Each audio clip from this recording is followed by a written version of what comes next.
tertúlia. Boa tarde a todos. Estamos iniciando mais uma tertúlia. Hoje é dia 19 de maio de 2015, terça-feira. O verbete de hoje é o número 3.392.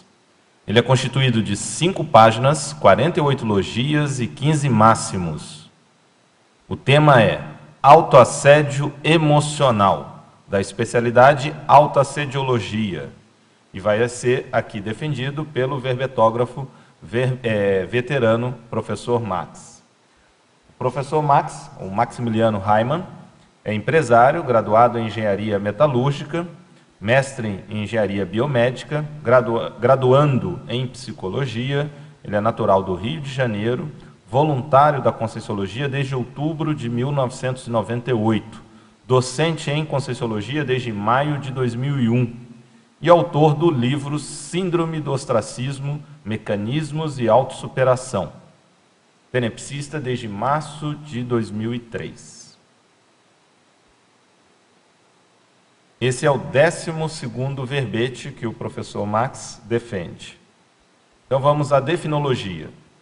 O autoassédio emocional é a condição ou estado da consciência, homem ou mulher, predisposta a manifestar-se reiteradamente com autopensenidade carregada no SEM, de modo irrefletido e irracional, causando algum tipo de prejuízo evolutivo a si mesma e às demais consciências ao derredor.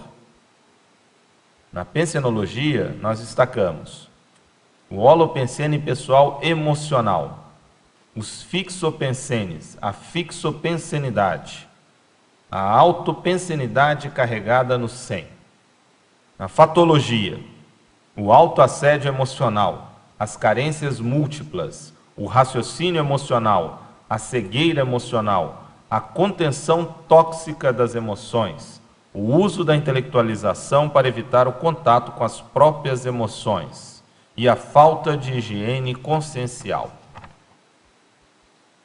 Parafatologia, o monopólio do cardiochakra nas automanifestações, a dificuldade de desassimilação das energias conscienciais, ECs, patogênicas da consciência esponja parapsíquica, as emoções evocadoras das companhias extrafísicas, os estados emocionais predisponentes às semipossessões ou mesmo às possessões malignas.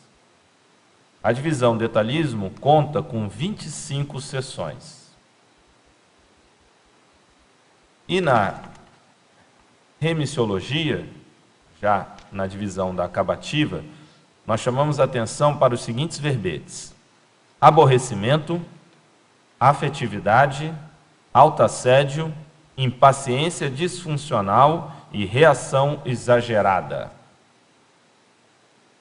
Frase enfática: o autoassédio emocional cronicificado é nó mantenedor da interprisão grupocármica, sendo capaz de fazer a evocação instantânea das consciências patológicas, ex-parceiras de retrovidas. Questionologia: você, leitor ou leitora, ainda manifesta-se frequentemente com o predomínio do psicossoma ou dos instintos pessoais? Já identificou e superou algum autoassédio emocional? A bibliografia específica traz 3 referências.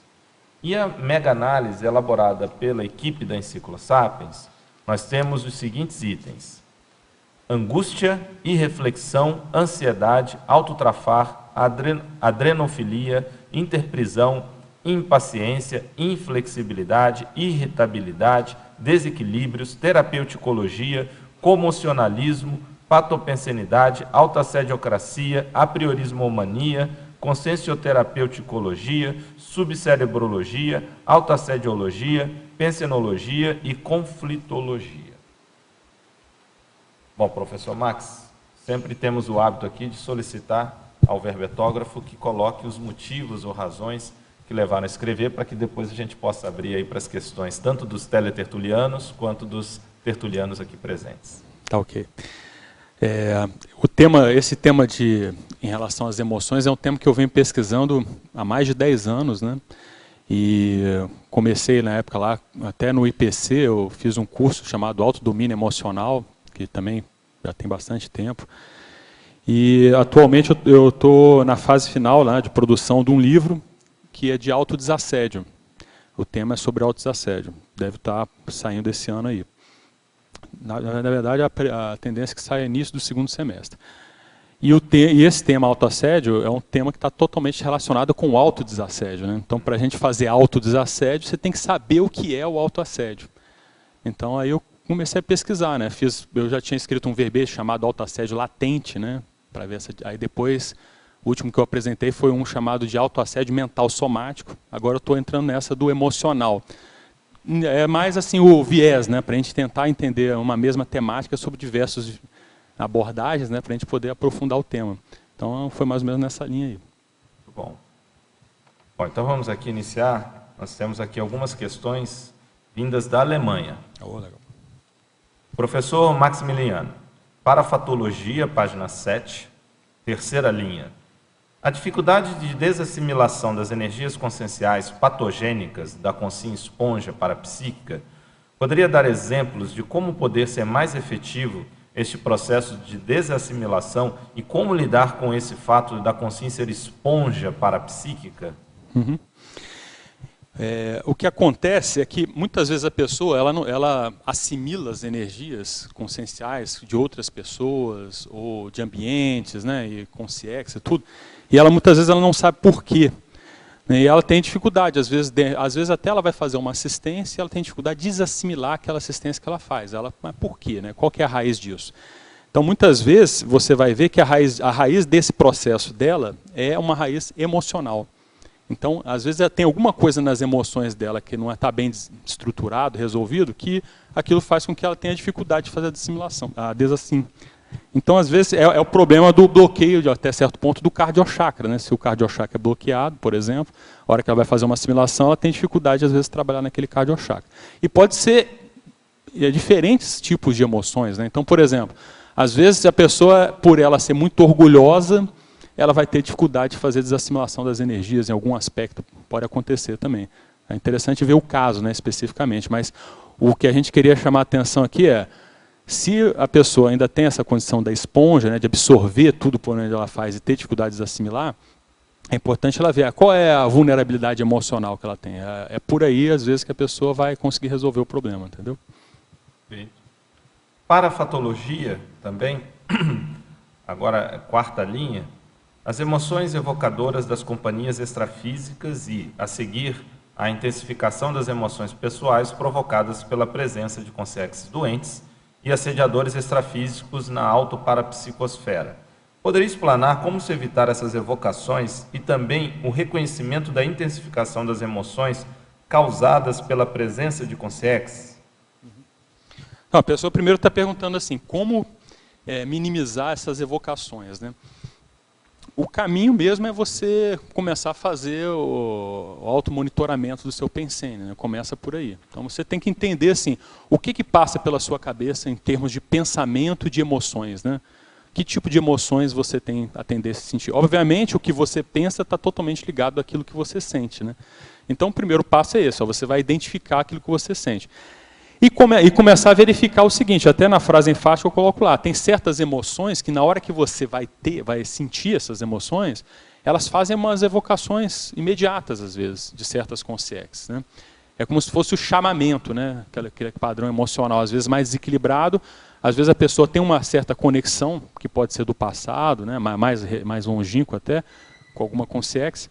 Na hora que ela sente aquilo, é como se aquele padrão de energia fosse para a consciência e às vezes é um chamamento, a consciência considera aquilo como um chamamento. Então, a raiz é procurar entender, por que eu tenho essas emoções. Né? Você primeiro identificar e começar a ver, o que eu posso fazer para mudar, como é que eu posso abordar essa situação, né? Para poder mudar os meus pensenes, no caso. É a reciclagem, né? No caso, a autoconsciência terapia, que a gente chama também.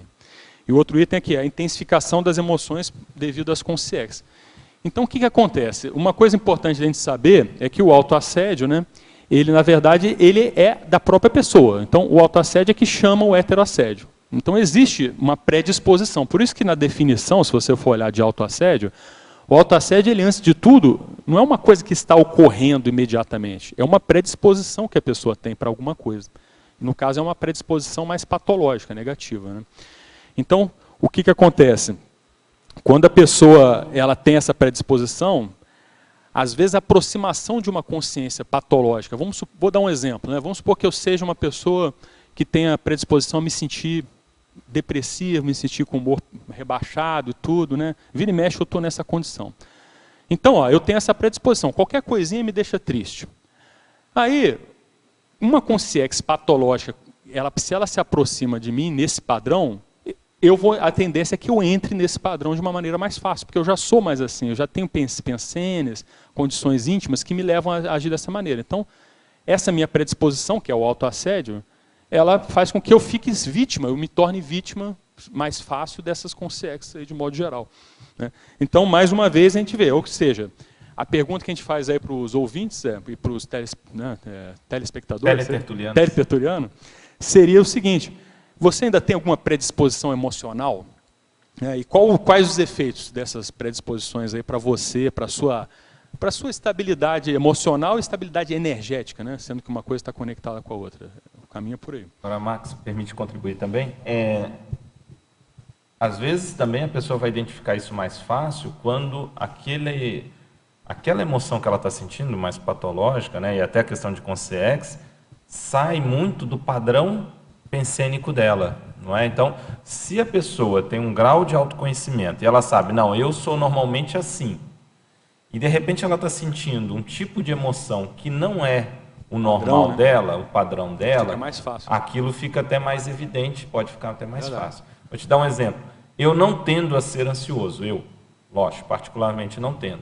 Então, muitas vezes, quando eu sinto alguma questão de ansiedade, para mim fica muito claro que é presença de consciência mais patológica. Quando sente aquela ansiedade maior, aquela coisa assim. Então, para mim, hoje eu já tenho isso como um indicador. Outro aspecto para mim também eu vejo muito evidente, mas aí são casos bem mais raros, eu não sou uma pessoa de sentir medo. Medo é praticamente uma emoção que eu não tenho. Mas eu já senti uma situação ali bem claro de medo, onde ficou nítido um nível de assédio muito maior, né? Ali que estava diante da situação que eu fazia parte. Então, isso ajuda, se a pessoa tiver clareza sobre o padrão pensênico dela, tanto no que você colocou, né, que é o que ela se predispõe mais, ela já tem... Esse talvez seja mais difícil, né? Esse, às vezes, é muito mais difícil. Isso que você está justamente trazendo. Mas é o caminho, né? O caminho é esse que você falou mesmo, você fazer a diferenciação. Fazer né? a diferenciação. Se você já se conhece, qualquer coisa que vem meio diferente, né? Fica mais fácil você ver, ó, não é meu padrão esse. Agora, ela conhecer, dentro da linha do que você falou, exige ainda mais, porque justamente ela vai ter que saber quando que não é ela, qual é o fator que permite fazer o diagnóstico diferencial. Uma intensificação. Né? Quer dizer, não é ela, quer dizer, ela tem aquela predisposição, mas o que é quando é só dela e o que é de outro, né, de uma consciência, de uma situação. Você tem aqui um trecho aqui que você coloca no verbete, que você coloca muito bem, e as pessoas às vezes confundem isso. Lá na página 9, estou falando isso porque eu acho que tem a ver com o que você respondeu e com o que a teletertuliana colocou. Na página 9 aqui, no item emoções, é o terceiro parágrafo, é o quarto parágrafo, né, contando com argumentologia. Tá. Então você coloca aqui, né, tendo em vista a psicossomatologia, as emoções são naturais a todas as consciências e ter sentimentos desagradáveis ao modo de medo e tristeza não significa necessariamente estar autoassediado, nem heteroassediado, né? Muito menos heteroassediado. Então, a pessoa às vezes acha, estou sentindo tristeza, eu estou assediado. Estou assediado, não é por aí. E isso é a confusão que se faz, né, para poder ter um discernimento maior do que é emoção. Às vezes tem uma questão corporal, né? É normal, né? Por exemplo, você perde uma pessoa que você gosta muito, muito, né? Você não vai ficar triste? É natural você ficar triste, mas não quer dizer que você está assediado com aquilo, né? Um exemplo assim mais drástico, né? E outras coisas também, né? Claro. Na vida que acontece. Uma coisa que você viu... Que nem, por exemplo, assim, ó, você vai se apresentar publicamente para, às vezes, 500 pessoas, de repente um tema que você não domina tanto. Você ficar um pouco ansioso, até certo ponto, é uma coisa esperável, Há né? uma justificativa. Há uma justificativa para aquilo, né? Então, é mais ou menos isso, para a gente também não generalizar, né? Ficou emocionado, está com autoassédio. Né? Teve uma emoção que é desagradável, é autoassédio, mas não é, né? Não é bem isso que você falou. Então, acho que foi bem pertinente isso que você colocou. Diagnosticologia, página 9. Poderia comentar e indicar meios de se trabalhar neste aspecto? Tá, vamos ver aqui o que ele está falando.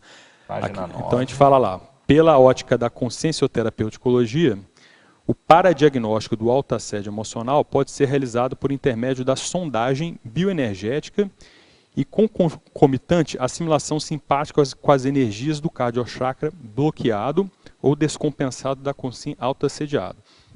Então, assim, eu vejo que tem duas vertentes aqui. Você pode fazer o autodiagnóstico ou você fazer o heterodiagnóstico.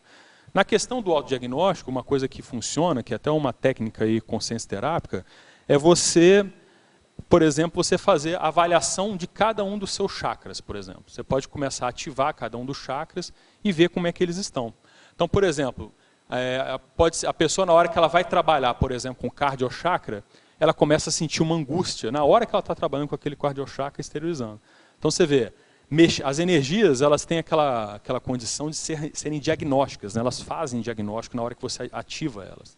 Então você vê, mexeu com o cardiochakra, sentiu angústia, então você vê, ó, tem alguma coisa ali, né, que você tem que ver. Porque na hora que você mexe com as energias do cardiochakra, te dá angústia. Né?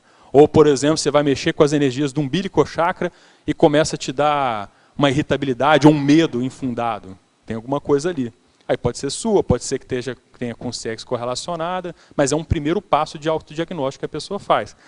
Esse mesmo mecanismo você pode usar na interassistência. Então, por exemplo, você quer ajudar uma pessoa, você pode acoplar com ela e acoplar, por exemplo, com cada um dos chakras da pessoa e perceber, olha, ó, senti o chakra bloqueado. Se a pessoa tem um chakra cardíaco bloqueado ou um laringochakra bloqueado, isso indica alguma dificuldade, muitas vezes, algum autoassédio relacionado àquela área de manifestação ali. Então, por exemplo, existem aquelas pessoas que têm dificuldade para se expressar verbalmente, aí na hora de vai falar, não consegue falar, ou nunca se expõe o que ela está pensando. Então, aí o cardiochakra dela vai ter algum nível de afecção no cardiochakra. E às vezes é o caminho, né? Às vezes a partir das energias, a partir dos chakras, você chega nas questões emocionais, até cognitivas, mentais da pessoa aí. Então seria essas duas, né? Esses dois caminhos aí que poderiam ter. A pessoa ela vai montando, né, um modelo interpretativo dela a partir das energias. A partir das energias, exatamente. Uma ferramenta interessante. Pode fazer. Pega o microfone, por favor, aí à sua frente. Só ligar ele. Ok. Eu queria fazer... eu posso voltar na outra pergunta que eu fiquei com uma dúvida? Claro. A respeito do que ele falou das emoções, né?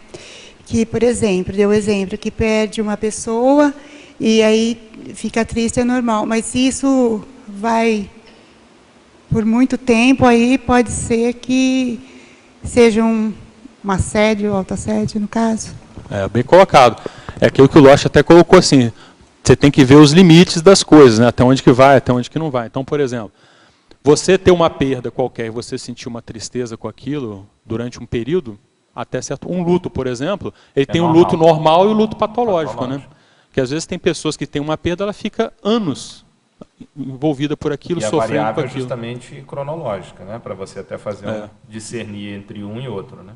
No caso do luto, né? Quer dizer, não existe uma fronteira exata, mas existe meio que mais ou menos, né, uma noção. Por tanto tempo é comum a pessoa estar no luto e nos estágios do luto, né? A pessoa não faz nada, porque tem aqueles impactos, da negação, como é que a pessoa reage, né? A reação. Agora, tem 3 anos e a pessoa não sai de casa, tudo fechado e tal, aí realmente você pode ver, realmente tem alguma coisa aí que não está, né, que não está sadia, não está nova, vamos dizer assim, não está funcional de alguma forma, entende? Então, por exemplo, isso aí, e outra coisa, o negócio de assédio, autoassédio, é tudo muito variável. É possível, por exemplo, que a pessoa entrou em luto e está assediada com aquilo recentemente, mesmo há pouco tempo, né?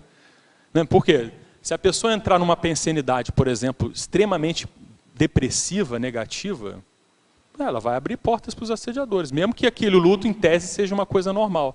Então não dá para a gente também estabelecer uma regra, né, específica, uma norma, é isso ou aquilo. Você tem que ver, você ficar triste, é normal, a pessoa se afastou de você. Agora você entrar em depressão, daqui a pouco ter até pensamento suicida em relação ao negócio, que a depressão às vezes leva a isso, aí você já vê, já degringolou o negócio, já entrou no autoassédio. Porque o autoassédio, se você for ver a definição, ele é uma predisposição da pessoa insistentemente pensenizar de uma maneira patológica, né? Então você ter certos pensenes... Há uma continuidade. Há uma continuidade, aquilo que o Losch comentou, da fixopensenidade, ou seja, a pessoa se fixa em um padrão de pensamento patológico e fica repetindo aquilo, batendo estaca. Aí chega uma hora, ela começa a ser uma emissora, né, daqueles patopensenes e começa a evocar os assediadores a partir daquilo ali. Max, isso aí fica bem evidente quando a pessoa ela foi vítima de uma situação, ela foi injustiçada, então ela foi a vítima daquele contexto, só que ela não perdoa e ela fica remoendo aquilo. Então chega um ponto que ela deixa de ser vítima e ela se torna algoz, simplesmente porque ela fica ou remoendo, sem parar, ou recorrente, o pensene patológico recorrente, quer dizer, volta e meia ela volta com aquilo. Não, e é bacana você ter falado isso. Pode ser aquela coisa contínua, né, que o tempo todo, ou recorrente, né? Ou recorrente. Daqui a pouco tem um determinado contexto, a pessoa volta com aquela pensenidade. Né? Já foi falado um monte de coisa, ela já tentou resolver, mas quando você vê, ela de novo pensenizando daquela maneira. Você tem aquele casal lá, o marido esqueceu o aniversário da mulher. Passaram-se 15 anos. Ah, mas em 1990 e tal, você esqueceu o meu aniversário. Acabou o prazo de validade. Acabou, essa reclamação não dá mais. Né? Então aquilo fica. Então fica só o famoso esqueleto no armário, né? Fica tirando o esqueleto do armário.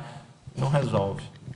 Então, eu só queria acrescentar o seguinte, que isso que vocês estão falando, então imagine então, essa consciência, olha, você, no meu aniversário, se ela dessoma, como é que ela vai virar? Ela vai virar o assediador cobrando essa mesma atitude, ela vai continuar tendo. Isso é bacana, Pilar, está colocando, porque o autoassédio não é só uma prerrogativa das consins, né? Não.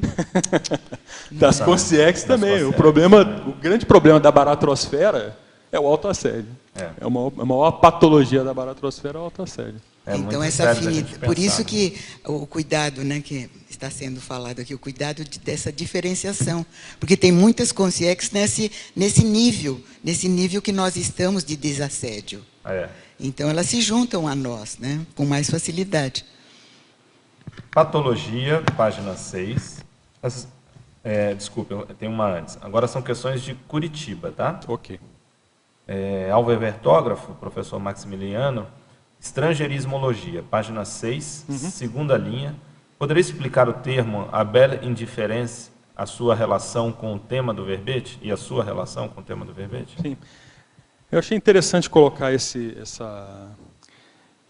até certo ponto aí, essa terminologia, esse neologismo aí dentro da psicopatologia, que é usado, né, na psicopatologia, que isso é de um transtorno, né, transtornos lá conversivos, que a pessoa, muitas vezes, ela tem um problema sério, vamos supor, ela perde a visão, por exemplo, e ela não se altera emocionalmente com aquilo, como se nada tivesse acontecido. Ela perdi a visão, não sei o quê, sabe? Aquilo não acarreta nenhuma preocupação, nenhuma ação, e aquilo é um problema, porque se a pessoa acha aquilo normal, ela vai continuar convivendo com aquilo, não vai procurar ajuda nem nada.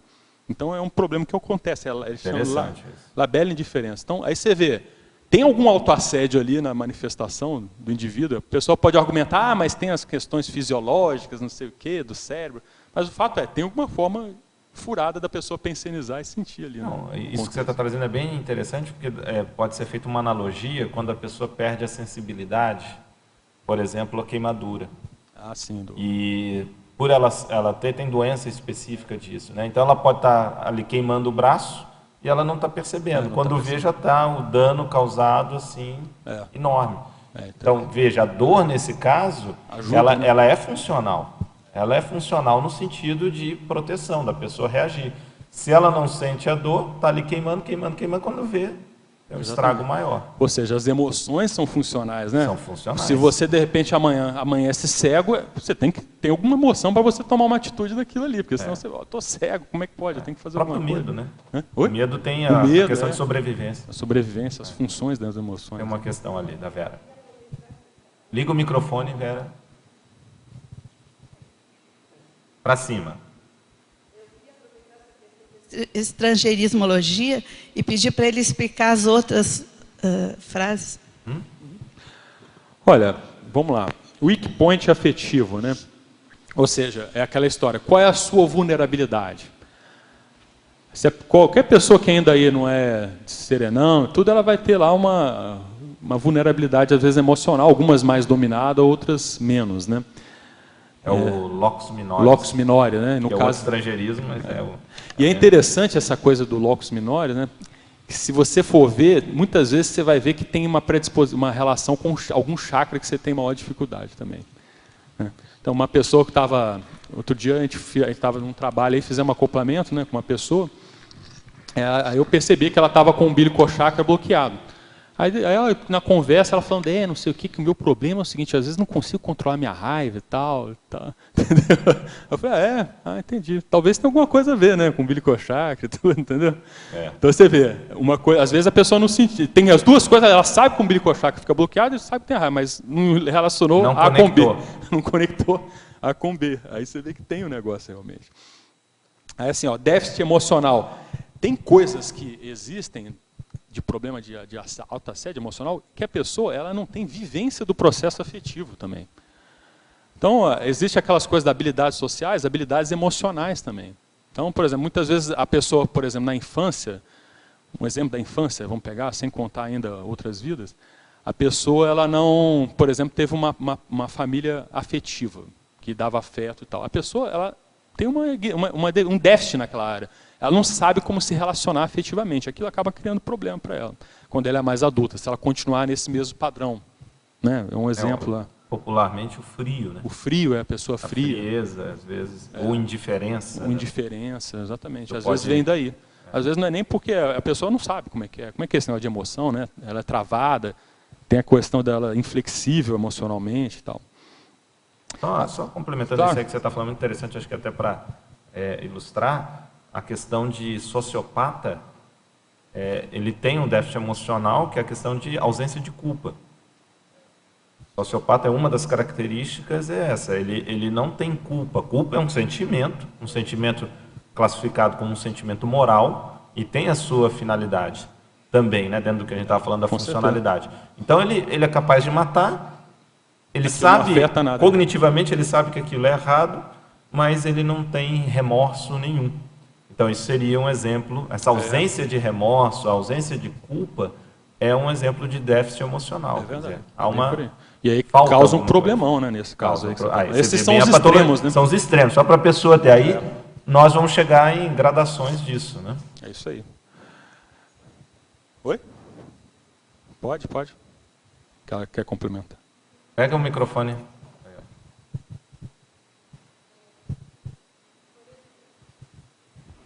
Tá ligado, né? Tá para cima. Pode falar. Por exemplo, também pode ocorrer o seguinte, no meu caso, que eu não tive assim o afeto da família, mas eu fiz ao contrário com os meus filhos, aí afetuosa um pouco até demais. Pode acontecer, né? Você né, exagerou, né, para compensar aquela condição. Não, mas olha, é aquela história. No caso aí, o problema já é outro, né? Mas é interessante a reação, né, da pessoa. Errou na dose, né? Aquilo marcou de alguma forma. Nesse caso aí entra muito a questão da carência, devido a ter, né, não ter sido atendido aquilo, né? Tende a exacerbar. Interessante. Outro item aqui que a gente falou, que são mais ou menos na mesma linha, bad feelings, feeling blue, né? Sentir mal, aquele sentimento blue, né, de a pessoa sentir, né, para baixo, down, tudo, né? O pessoal, os americanos usam isso bastante. O azul, né? O azul. Sinônimo de depressão, né? Exatamente, blue. Sinônimo de depressão. O trigger do heteroassédio, que a gente fala o seguinte, o autoassédio é a base para todo heteroassédio, né? Então a gente fala, o trigger é aquele assim, o que desencadeia. Então o autoassédio é o que desencadeia. Então o autoassédio emocional do gatilho, né? O trigger do gatilho lá que faz desencadear. Overreaction é aquela história, a pessoa, qualquer coisinha, ela reage, né? Você sabe aquela pessoa que faz tempestade em um copo d'água, né? Aconteceu uma situação, a pessoa reage de uma maneira super exagerada. Tem até um verbete chamado, né, reação exagerada, que é bem nessa linha mesmo, que fala. Eu acho que está inclusive na sua. Está na remissiologia, né? Tá, sim. Tá, né? Eu marquei esse. Outro aqui também, o Schadenfreude, que é que a gente fala da satisfação malévola, que é a pessoa ficar feliz ou ter uma satisfação quando ela vê alguém tendo algum prejuízo ou se dando mal em alguma coisa. Então ela tem uma emoção, olha só, a pessoa tem uma emoção para ela positiva no momento que ela vê uma outra pessoa de algum modo tendo algum tipo de prejuízo. Né? Que nem, por exemplo, viu, te avisei, né? Aí avisei para ela, a pessoa ficou feliz da vida que o outro se ferrou. Que o outro se ferrou, entendeu? Um diagnóstico claro disso são as pegadinhas. As As pegadinhas. pessoas se divertem com as pegadinhas, por exemplo, essas pegadinhas de medo e tudo, né? De tomar susto. É um pouco a manifestação do Schadenfreude. Schadenfreude, é isso aí, é isso aí. Então você vê, pensa bem esse negócio, pega o exemplo desse Schadenfreude. Se a pessoa tem isso comum na manifestação dela, quem são as companhias dela, extrafísicas? Né? Você tem satisfação vamos dizer assim, com desdita alheia, né? Com a pessoa ter algum tipo de dificuldade e tal, se aquilo está sempre se satisfazendo, quem é que é assim na prática? É importante a pessoa ver, né? Então, aí se a pessoa vê que tem essa tendência, é interessante ela começar a avaliar. Não, vamos avaliar a situação, isso não é para rir, isso é para ajudar, para chorar às vezes e tal. Então é bom a pessoa ver isso aí. E o melexarium é a baratrosfera, né? É onde tem a melancolia extrafísica, né? O local adequado para a melancolia extrafísica, a baratrosfera, né? Que ninguém de nós vá para lá, né? Não tem mel lá não. Bom, voltando aqui então, questões dos teletertulianos. Patologia, quinta linha, página 6, quinta linha. Quais as consequências da contenção tóxica das emoções? Devemos liberar de que forma nossas emoções? Isso é uma pergunta interessante aí. Porque, veja bem, tem certas emoções que não é bom você ficar exacerbando por aí, mesmo que você sinta. Né? Por exemplo, a pessoa sente raiva, e ela vai exacerbar aquelas emoções, xingar os outros, ou até partir para a agressão física. Né? Então, olha só, a contenção atóxica ela tem relacionado com isso. Tem certas emoções que você sabe que não são boas, você vai ter... Como é que você faz isso? Você vai admitir, poxa, eu estou com raiva. Olha só como é que é. Você não vai querer falar, não estou com raiva, não tenho raiva. A contenção tóxica é essa, você fala, não, no fundo você está sentindo uma raiva, mas você, não, que isso, não estou com raiva nenhuma, não. Aí o rosto da pessoa está fechado, né? As energias, às vezes, estão lá atacando, vermelho. Não, eu estou muito calmo. Sou calmo. Eu sou calmo. Entende? Então, assim, aí a contenção atóxica é isso, é você primeiro assumir, né? Olha, eu tenho certas emoções que são ruins, desagradáveis e são às vezes negativas mesmo, né? Por causa até de condições até patológicas da minha personalidade. Qual o problema de você assumir isso aí para você? Max, e isso também é muito comum, por exemplo, na relação, né? Uma dupla, um casal, e às vezes um não fala alguma coisa que está incomodando, que acha errado e tal, e vai ficando com aquilo, vai guardando aquilo de alguma forma vai aparecer, né? Pode ser até somatizar a questão da pessoa adoecer, e aí entra o que você falou ainda há pouco, né? Do ponto de vulnerabilidade, né? Weak point. Ou quando de repente estoura, né? Com uma coisa, aí assim, numa coisa mínima, é a gota d'água e a pessoa estoura. Num primeiro momento ninguém entende por quê, mas só em função daquilo, mas é que veio acumulado, né? A represa está ali. Aí estourou a parede da represa e pronto. Isso a é coisa interessante. vem É verdade, é uma bem por aí. reação exagerada. É bem por aí. Uma das coisas também que é aquilo que a gente fala, tudo também é treino, né?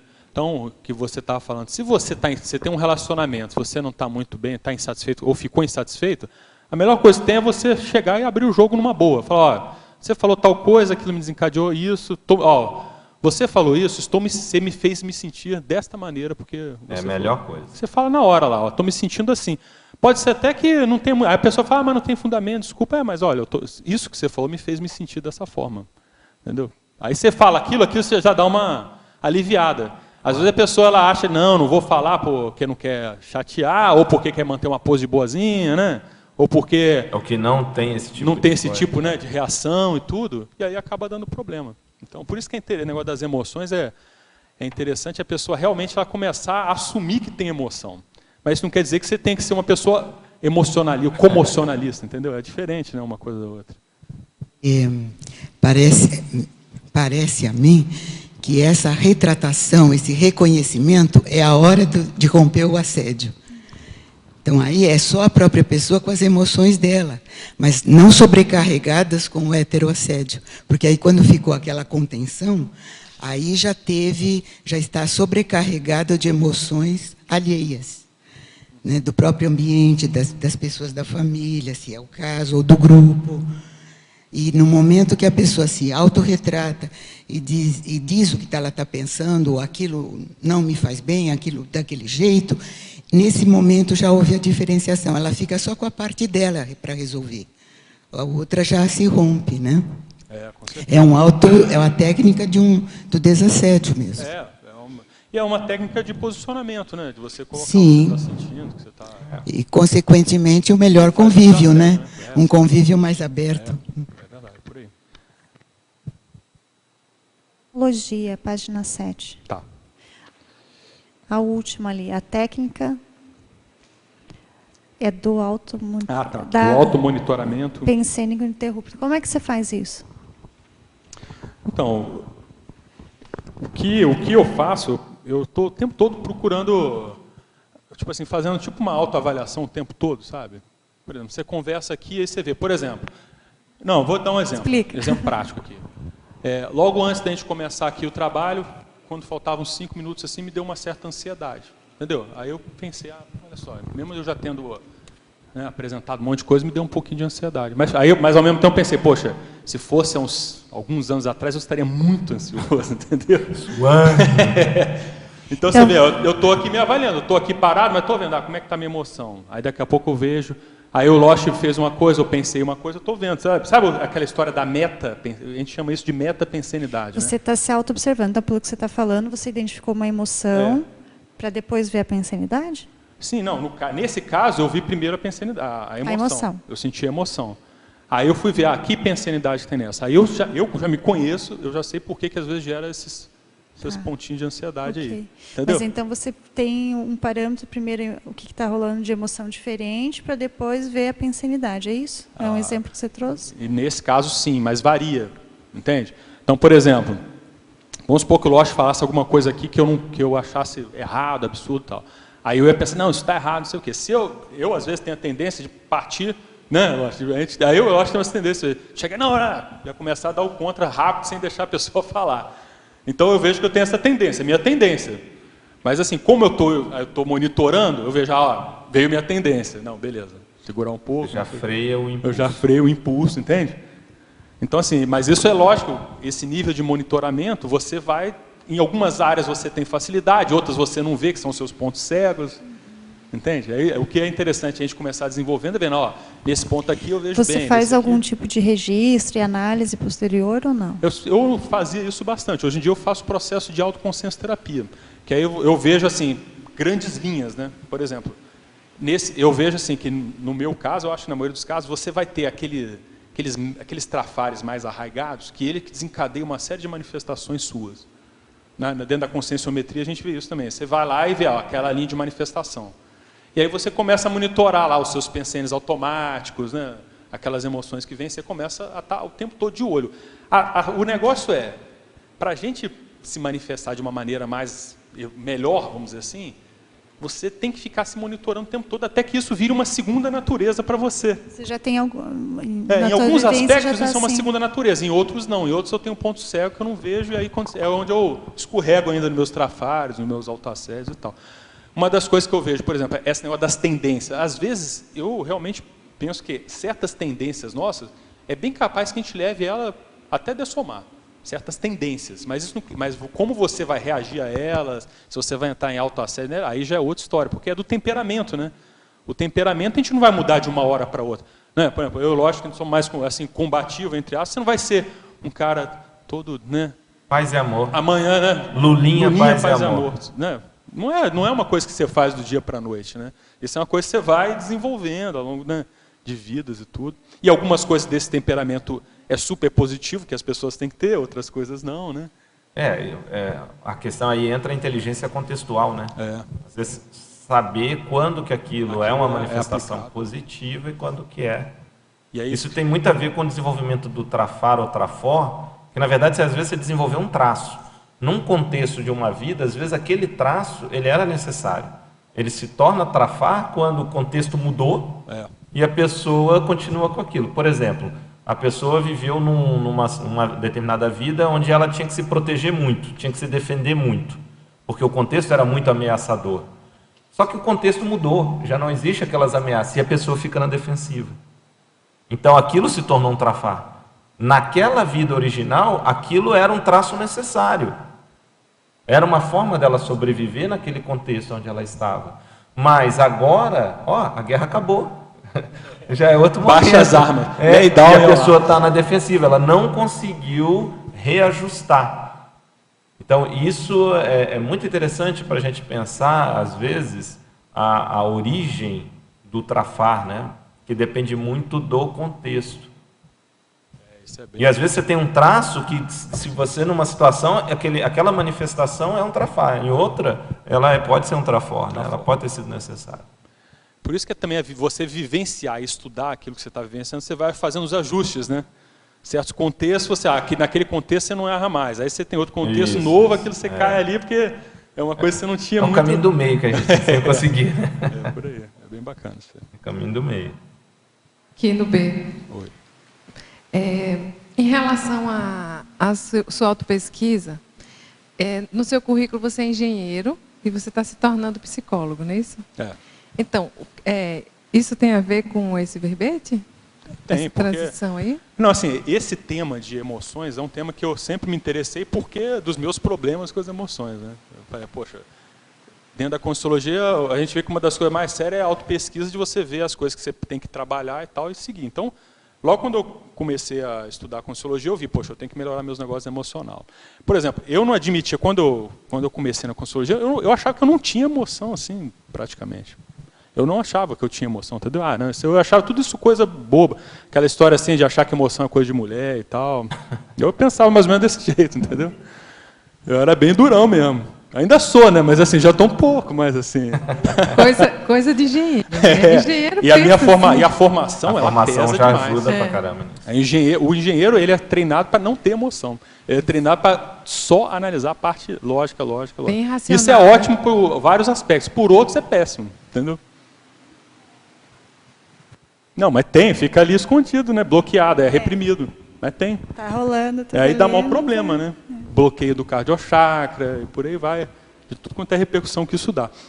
Mas aí eu, como eu vi que isso era uma coisa prioritária no meu caso, comecei a estudar, escrever sobre aquilo e tal, participar de curso que tinha a ver, escrever curso sobre aquilo, tudo.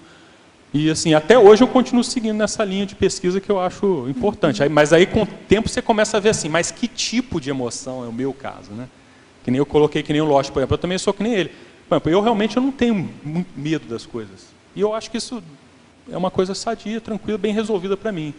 Por exemplo, ansiedade, eu também não tenho excesso de ansiedade. Tenho ansiedade, uma coisa ou outra e tal. Mas, por exemplo, tem outras emoções, irritabilidade, eu já acho que eu tenho mais do que deveria ter hoje, entendeu? Então, veja... Estamos juntos. Estamos aí, né, cara? Então, você vê, é uma coisa que eu vejo, poxa, eu já sei tudo quanto é mecanismo que isso rola, sabe? N possibilidade, mas ainda continuo tendo em algumas circunstâncias.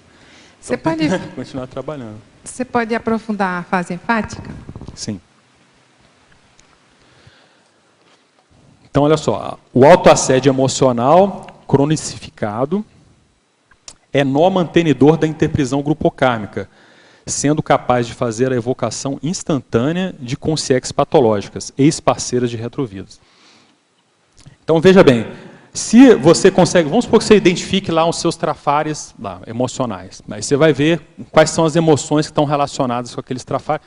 Normalmente a gente está dando viés emocional, mas é tudo mais ou menos junto, né? Tem a forma de pensar, tem as emoções, mas a gente está entrando pelo viés emocional aí.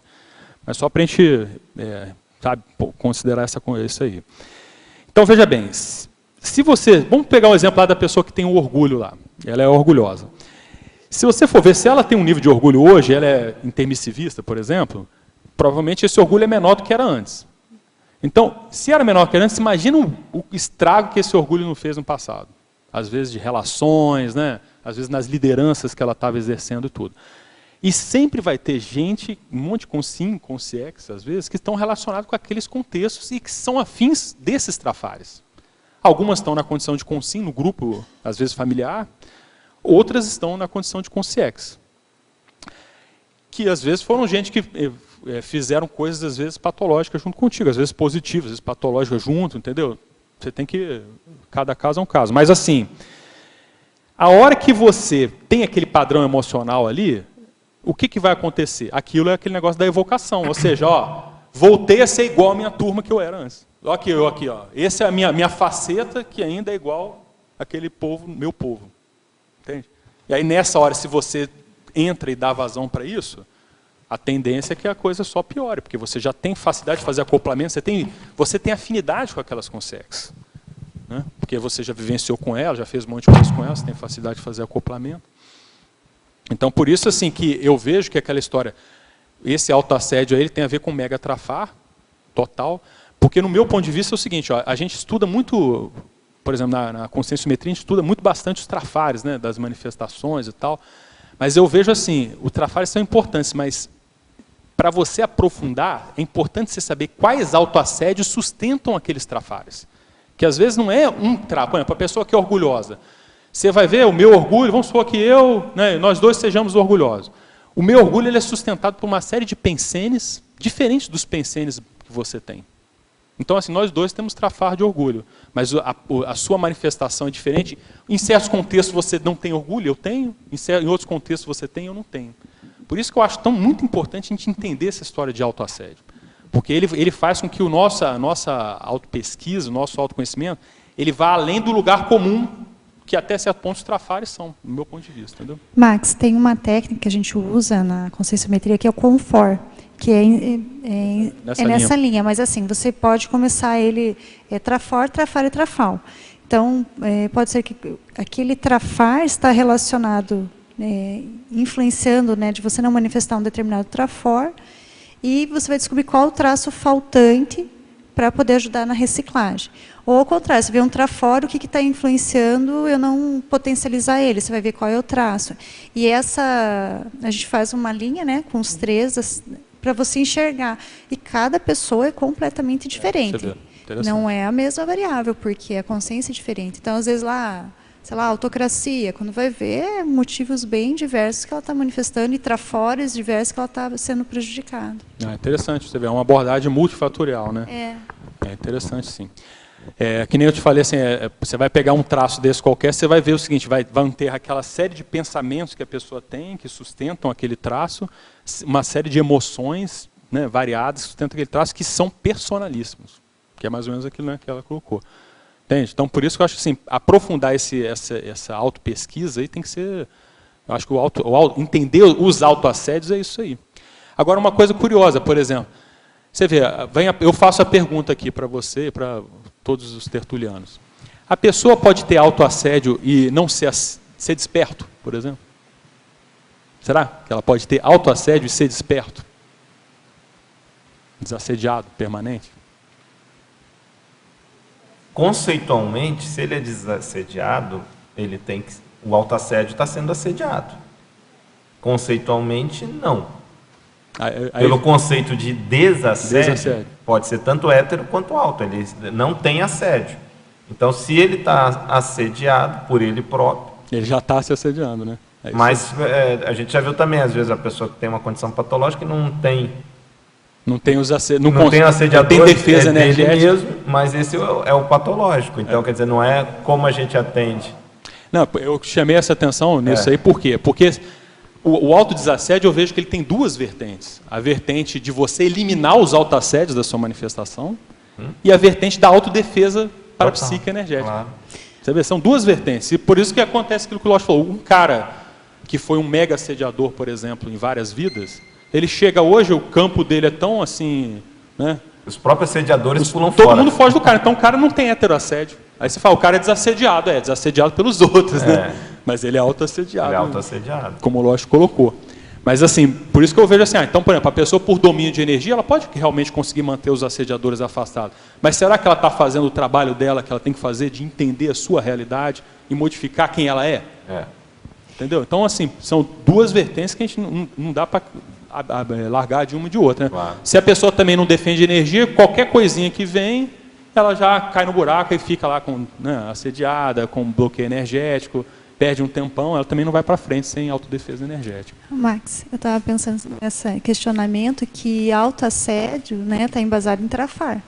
Sim. Então, assim, o cara que... Eu posso só te cortar um pouquinho? Pode. Eu diria o oposto. Os trafares estão embasados nos autoassédios. Isso, daí quando você falou assim, o desassediado permanente total, então a gente for ver na escala evolutiva, ainda ele tem traço a ser reciclado.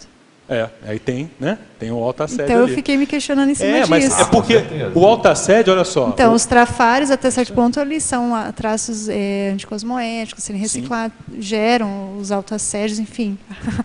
Mas é isso aí, Porque, então pode ser que o desassédio permanente total tenha ainda autoassédio. Justamente, depende do conceito que você der. Porque olha só, até coloquei na definição, o autoassédio, ele de algum modo prejudica a evolução da pessoa. Então vão ter certos traços que às vezes você vai ver assim, não entrou assediador, mas aquilo está dificultando. Vamos supor, a pessoa que é muito teimosa. Entendeu? Às vezes ela não está tendo assédio daquilo, mas aquilo está prejudicando a evolução dela. Porque ela não está, de repente, vendo outras variáveis, não está sendo flexível para aprender uma outra coisa. E não tem necessariamente heteroassédio envolvido aí. Então você vê, é negativo. Ou seja, é autoassédio, ela tem que melhorar o negócio. Porque ela vai ter que mexer com isso uma hora, entendeu?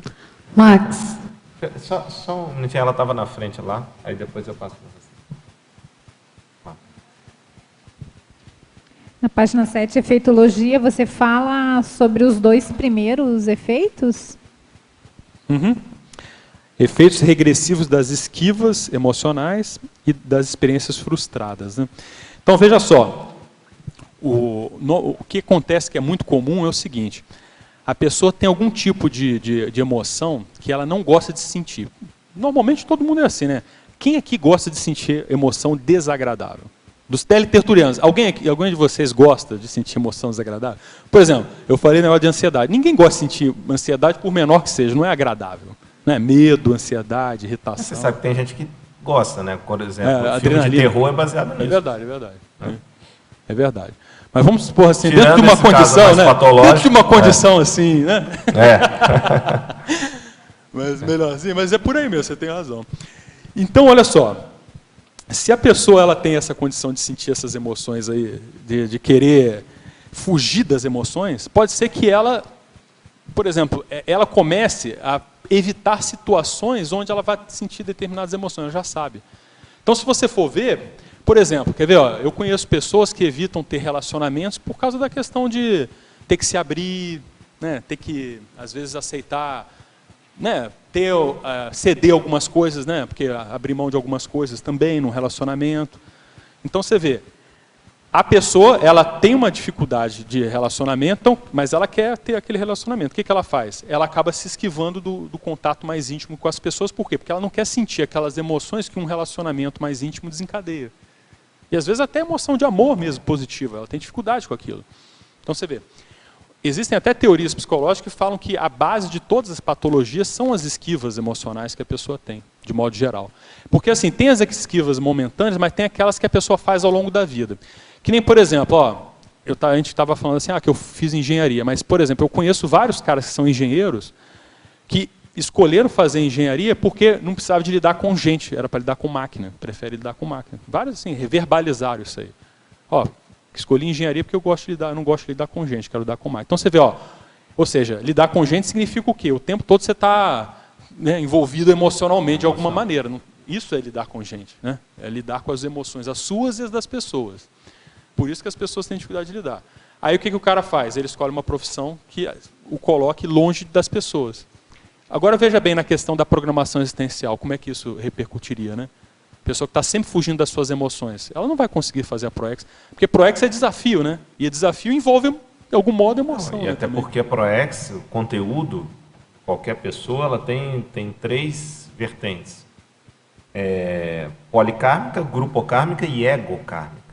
E no nível egocármico, as diretrizes básicas são superação de trafares, aquisição de trafais e ampliação de trafores. Se a pessoa está evitando um processo que ela tem dificuldade, correto o seu raciocínio, ela está, de alguma forma, fugindo do processo da ProEx. Tanto no egocármico, porque ela está deixando de trabalhar aquilo que ela necessita superar, E, sobretudo na questão da emoção que envolve, como você falou, né, não lidar com pessoas, grupo karma. Já de cara. Então, na verdade, ela está botando para o buraco tudo.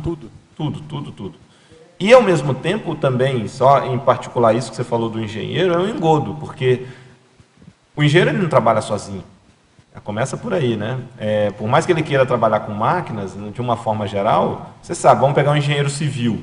Ele vai estar lidando com pessoas ali, inevitavelmente, né? Então, também ele está se iludindo dentro daquela profissão, porque é inevitável. Hoje, dificilmente você tem uma profissão que a pessoa esteja totalmente sozinha. Até tem alguma coisa ou outra, mas é muito mais difícil, né? Sim. O que acontece que eu vejo nessas áreas mais técnicas é o seguinte, por mais que a pessoa interaja, o tema central não é humano. O tema central é alguma coisa, né? E isso acaba afastando um pouco a pessoa do lado humano, né?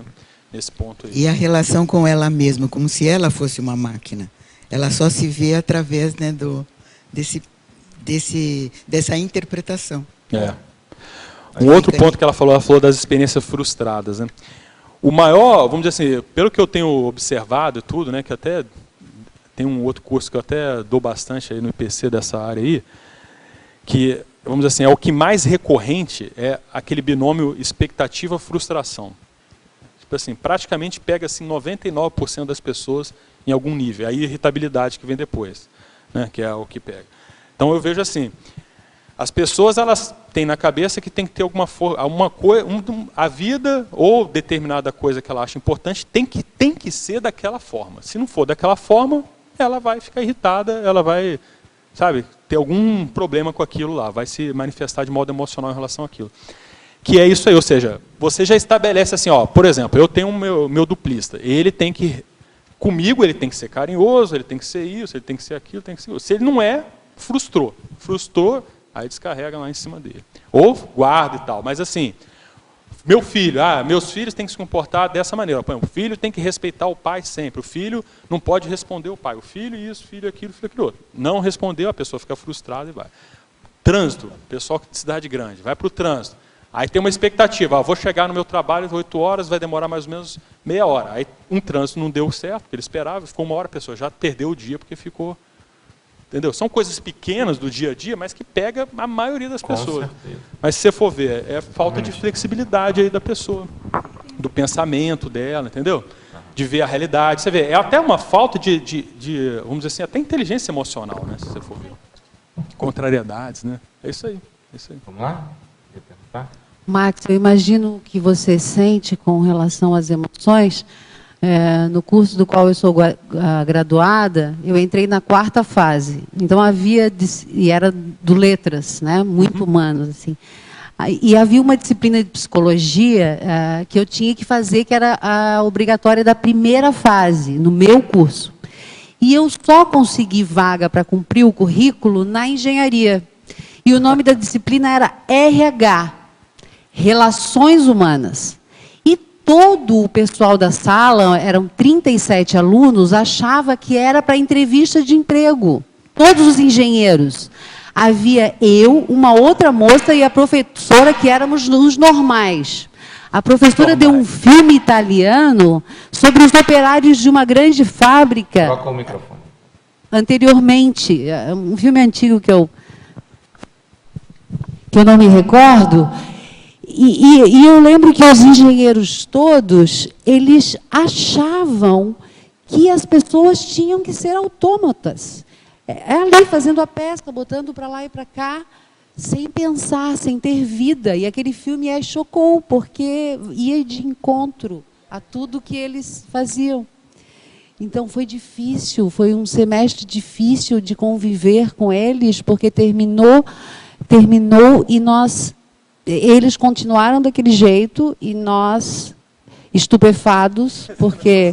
Não conseguiu resolver. Mas, olha, deixa eu defender a classe aqui. Tem os engenheiros, mas não é só os engenheiros. A maioria da área técnica, assim, eu conheço vários. Pessoal que mexe com informática, pessoal que mexe com desenho industrial, de não sei mais o que. Tudo dessa área, tudo a mesma coisa. E outra coisa, tem problemas culturais também. Por exemplo, se você for ver, a cultura, às vezes, nipônica tem muito disso também. Entendeu? Tem regiões onde o processo das emoções é totalmente por exemplo, muitos europeus, determinados europeus, alemão, entendeu? Então você vê, existe o processo profissional, o processo cultural, tudo isso repercute na forma como uma pessoa lida com a emoção. Aí você pega você, que é uma consciência, e bota você naquele meio. Como é que você se sai, né, naquele contexto ali, né? Tudo isso aí pesa. E Max, você tem que pensar na engenharia emocional. Engenharia emocional, né? Mas eu tenho uma pergunta para te fazer, que é na fatologia, na linha 5. O uso da intelectualização para evitar o contato com as próprias emoções. Então, é mais ou menos aquilo assim, ó. Você, por exemplo, ó, você teve uma determinada... Eu e o Lost, vamos supor, a gente discutiu por algum motivo. Aí eu começo a falar assim para ele, não, mas assim... Tudo bem, o Lost tinha razão, mas a gente acaba discutindo mesmo, é normal ter essas desavenças e tudo, não tem problema nenhum. No fundo, eu estou pé da vida com ele, entendeu? Mas eu já arrumei uma série de informações para justificar, não, está tudo certo, mas no fundo eu estou me sentindo péssimo com aquilo, entendeu? Então você está intelectualizando, você até é racional, que a pessoa, muitas vezes é racional o que ela está falando, por isso que é racionalização, né? É o chamado mecanismo de defesa do ego. É o mecanismo de defesa da racionalização. Um exemplo clássico disso é aquele pai que espanca o filho e fala, não, é para a educação dele. É, para educação, entendeu? Para educar o filho. Está racionalizando. Espancou. E às vezes uma palmadinha, espancou, quer dizer, exagerou e tenta dar uma justificativa racional para aquele ato. E às vezes, no fundo, ele estava com alguma frustração pessoal, uma raiva, alguma coisa assim, que Fúria. Descontou em cima da criança. E aí ele está justificando. Aí por que é o problema? Porque na hora que ele justifica, ele não pensa mais sobre aquilo, não está certo. É a legitimação. Legitimou o negócio. Esse é um problemão. Você entendeu?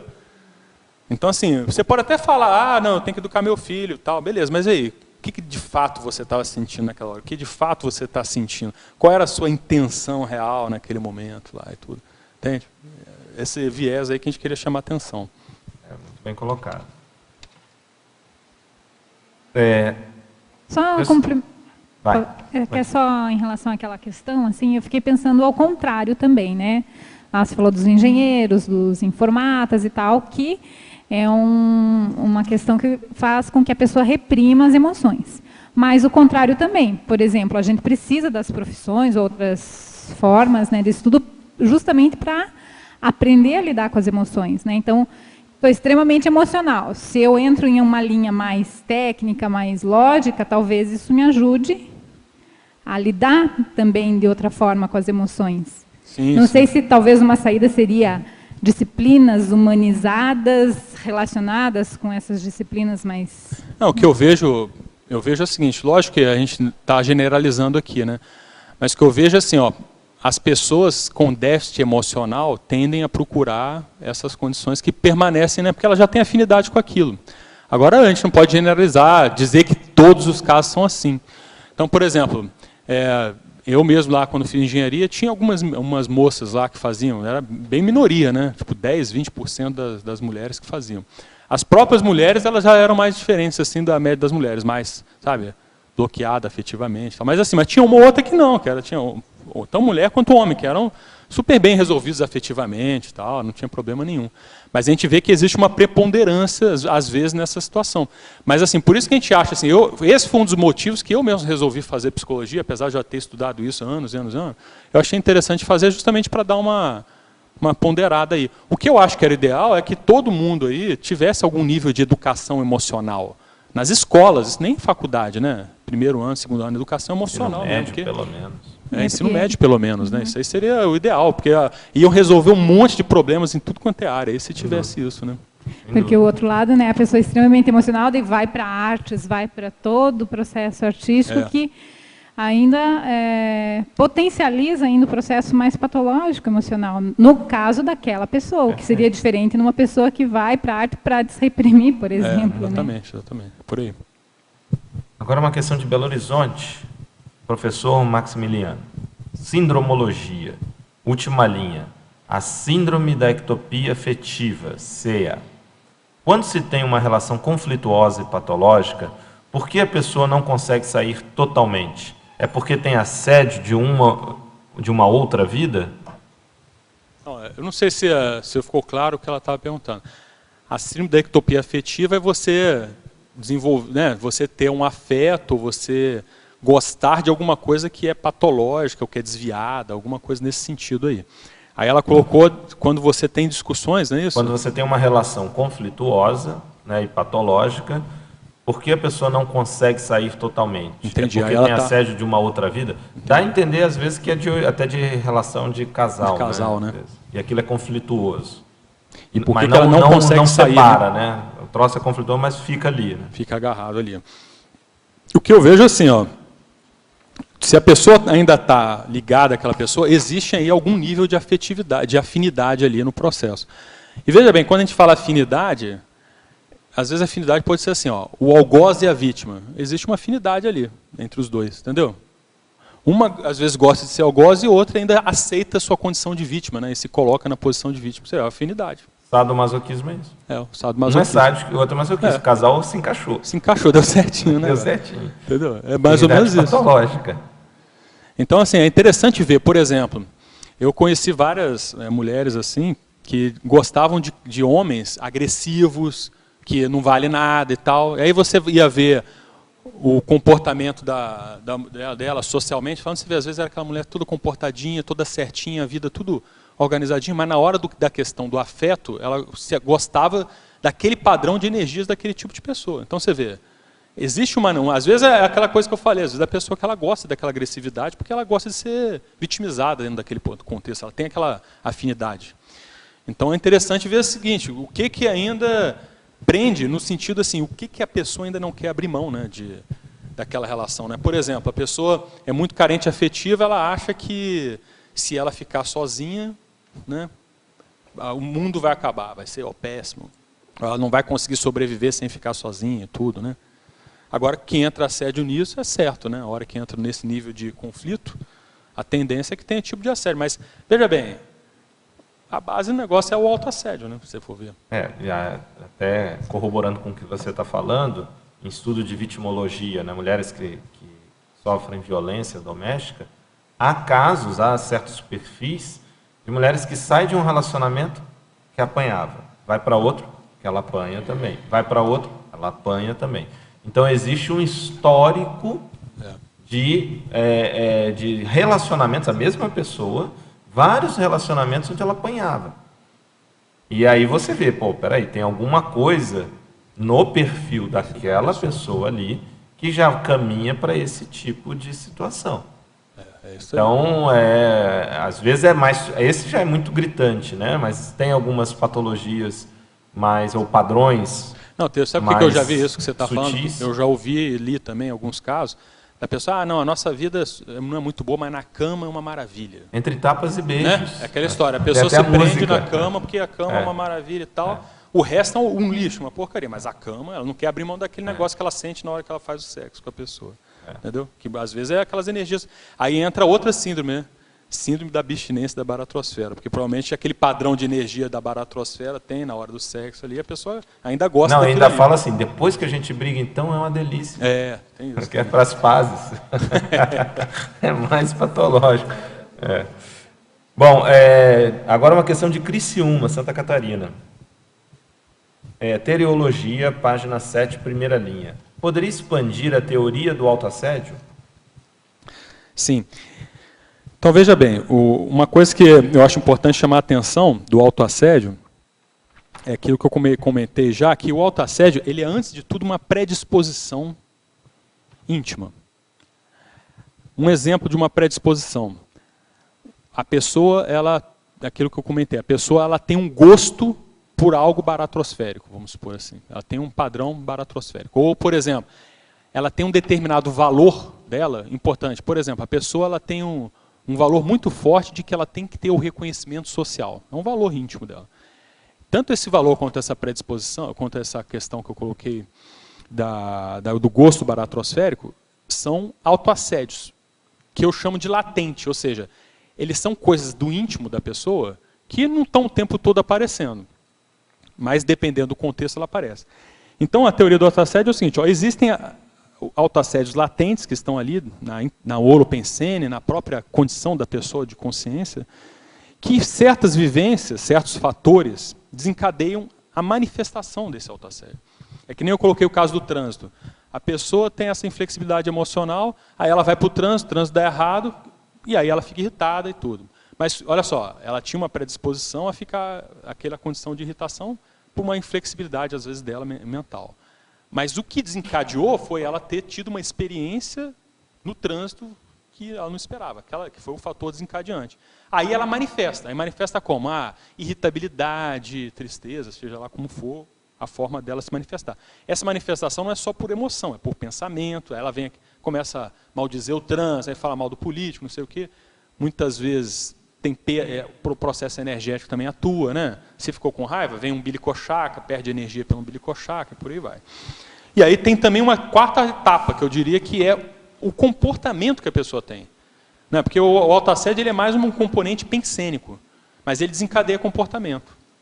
Aí a pessoa vai lá, briga com um, briga com o outro, né? Reclama, anda igual um bicho no trânsito, por exemplo. Tal. Então você vê, é um processo que ocorre. Né? Essa seria a teoria do autoassédio, ela mostra que existe um processo da manifestação.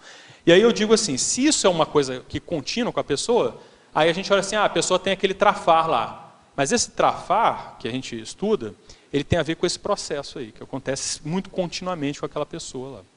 Entendeu? Bom, agora uma questão de Curitiba. Alver Betógrafo, Fatologia, página 6, final da 5ª linha, de baixo para cima. Poderia explicar a pobreza do dicionário afetivo pessoal? Sim. Então, esse aí tem a ver com aquilo que a gente colocou.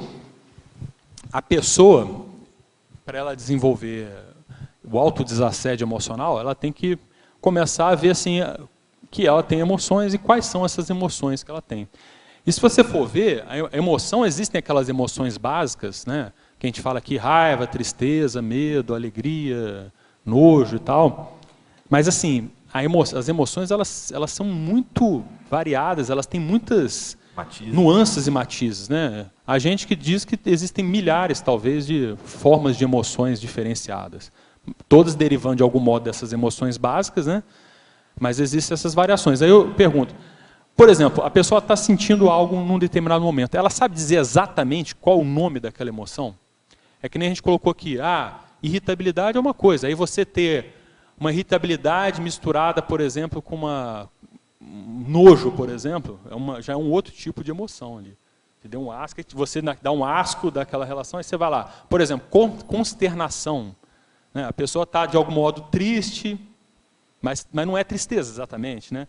Tem um componente lá de tristeza, tem um componente assim de depressão, no caso, ou de alguma outra emoção junto, vamos dizer assim, irritabilidade. Né?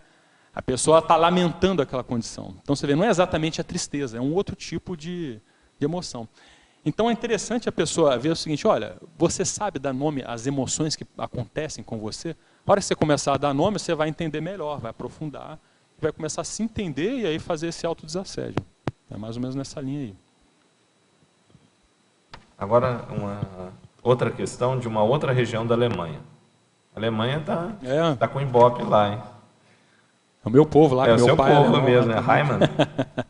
Optei pelo distanciamento da pessoa do grupo familiar em função da dificuldade de relacionamento.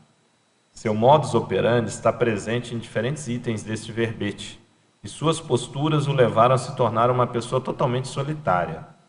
Embora me mantenha afastada, sinto que ainda há algo a fazer no sentido de levar esclarecimento. Qual a melhor forma de assistir uma pessoa nessas condições?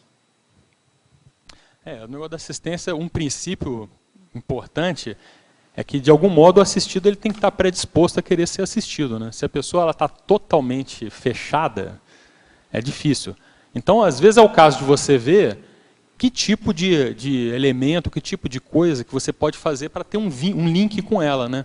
Por exemplo, se a pessoa ela gosta, por exemplo, muito de chocolate, você vai lá falar com ela, leva uma caixa de bombom para fazer algum link, alguma coisa. Um exemplo simples, né? Mas assim, é você conseguir fazer uma conexão com aquela pessoa, para você poder, de algum modo, entrar. Agora, veja bem, a assistência ela é focada naquilo que o outro precisa, não naquilo que a gente quer fazer para a pessoa. Né?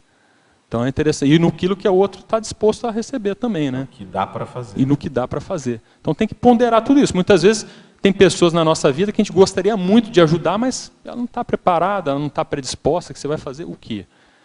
Né? Então, Agora, por outro lado, eu acho o seguinte, se você tem essa inspiração de que ainda dá para ajudar e tudo, isso é uma coisa séria, tem que ser levada em consideração, mesmo que a pessoa está se fechando e tudo, às vezes é coisa dos amparadores, fala, ainda dá para, tenta lá mais um pouco lá para ajudar e tudo, sabe? Então é importante considerar, eu acho.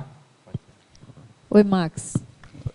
Aqui na parafatologia, na página 7, esse último item, você fala o nódulo holopensênico indicando trauma emocional secular. Como é que a gente identificaria isso e que sinais assim, para identificar esse nódulo? E se você tem algum exemplo? Bacana. Tem até um verbete, né, com esse nome, né, chamado nódulo holopensênico. O nódulo é como se fosse um nó, né? Então, por exemplo, assim, ó, acontece no passado, vamos supor, no passado a pessoa fez alguma coisa, teve alguma experiência que gerou um processo emocional mais profundo, aquilo cria como se fosse um nó ali no psicossoma, né? Travou ali naquela região lá, criou uma cicatriz lá. Aí a pessoa está aqui agora e aquilo, de algum modo, vem recorrente, de várias maneiras. Uma dessas formas que acontece são aqueles sonhos recorrentes, por exemplo. Então, por exemplo, a pessoa, vamos supor que ela mexeu com escravagismo, por exemplo. Aí ela tem sonhos recorrentes de se vendo, por exemplo, em navio, entendeu? Se vendo em certas situações que envolvem essas coisas relacionadas aos escravos, se vendo em coisas relacionadas a negros e tal, sendo que ela não é negra.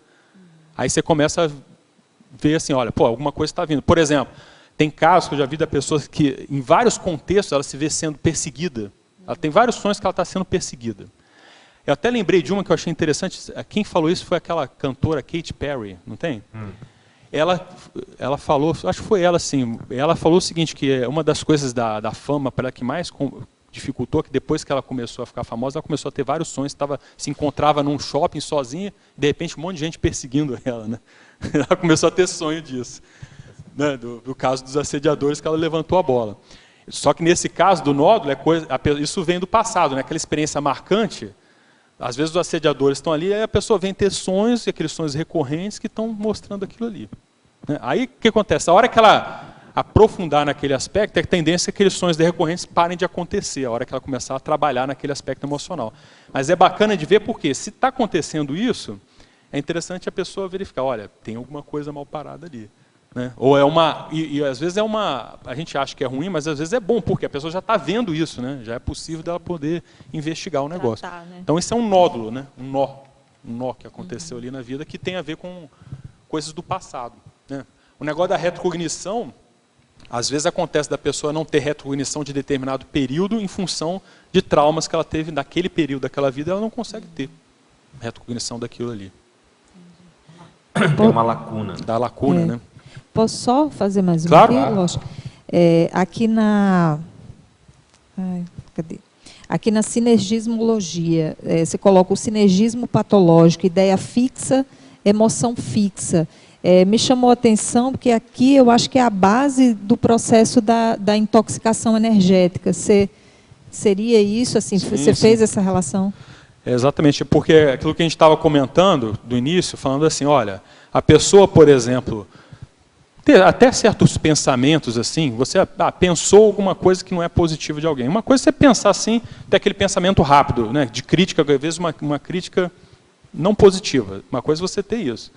Outra coisa também é você, por exemplo, assim, em um certo contexto, você sentir uma emoção desagradável, um medo. Outra coisa é você pensar o tempo todo, por exemplo, começar a pensar mal de alguém o tempo todo, e você está com raiva daquela pessoa o tempo todo. Aí fica lá, pensando. Você vai retroalimentando. Vai retroalimentando, uma coisa alimenta a outra, e aí isso é a porta para assédios aí mais bravos, né? Mais graves. Obrigada. Agora a questão de Florianópolis, Santa Catarina. Professor Maximiliano, Fatologia, página 6, 7ª linha, poderia comentar as estratégias desviacionistas para evitar sentir emoções desagradáveis? Uhum. Tem várias, né? Por exemplo, a pessoa está num contexto que começa a mexer com ela emocionalmente, ela vai lá e faz uma gracinha, por exemplo. Né? Você começa a aprofundar um assunto sério, a pessoa começa a se sentir incomodada com aquilo, ela brinca. Aí aquele assunto vai embora e tal. Por quê? Porque no fundo a pessoa começou a se sentir pressionada com aquilo gerou uma reflexão, aí ela vai lá e faz uma brincadeira para poder, sabe, desviar do assunto. Mesmo. É um escapismo, né? Então, assim, são essas estratégias que podem ser essas estratégias no curto prazo, numa inter-relação, ou essas estratégias também, por exemplo, muitas desses mecanismos de defesa do ego são estratégias de esquiva, né? Por exemplo, a racionalização é outra, né? A pessoa, por exemplo, ela está sentindo mal, mas ela fala assim, não, isso aqui é por causa daquilo, arruma uma explicação para aquilo e aí beleza, tá tranquilo. Só que amanhã acontece a mesma situação de novo, porque ela está sempre deixando para depois aquele problema, na hora resolve, né? Ela se sente um pouco melhor na hora, mas aquilo vai empurrando com a barriga para frente. Sempre vai ter que voltar ali.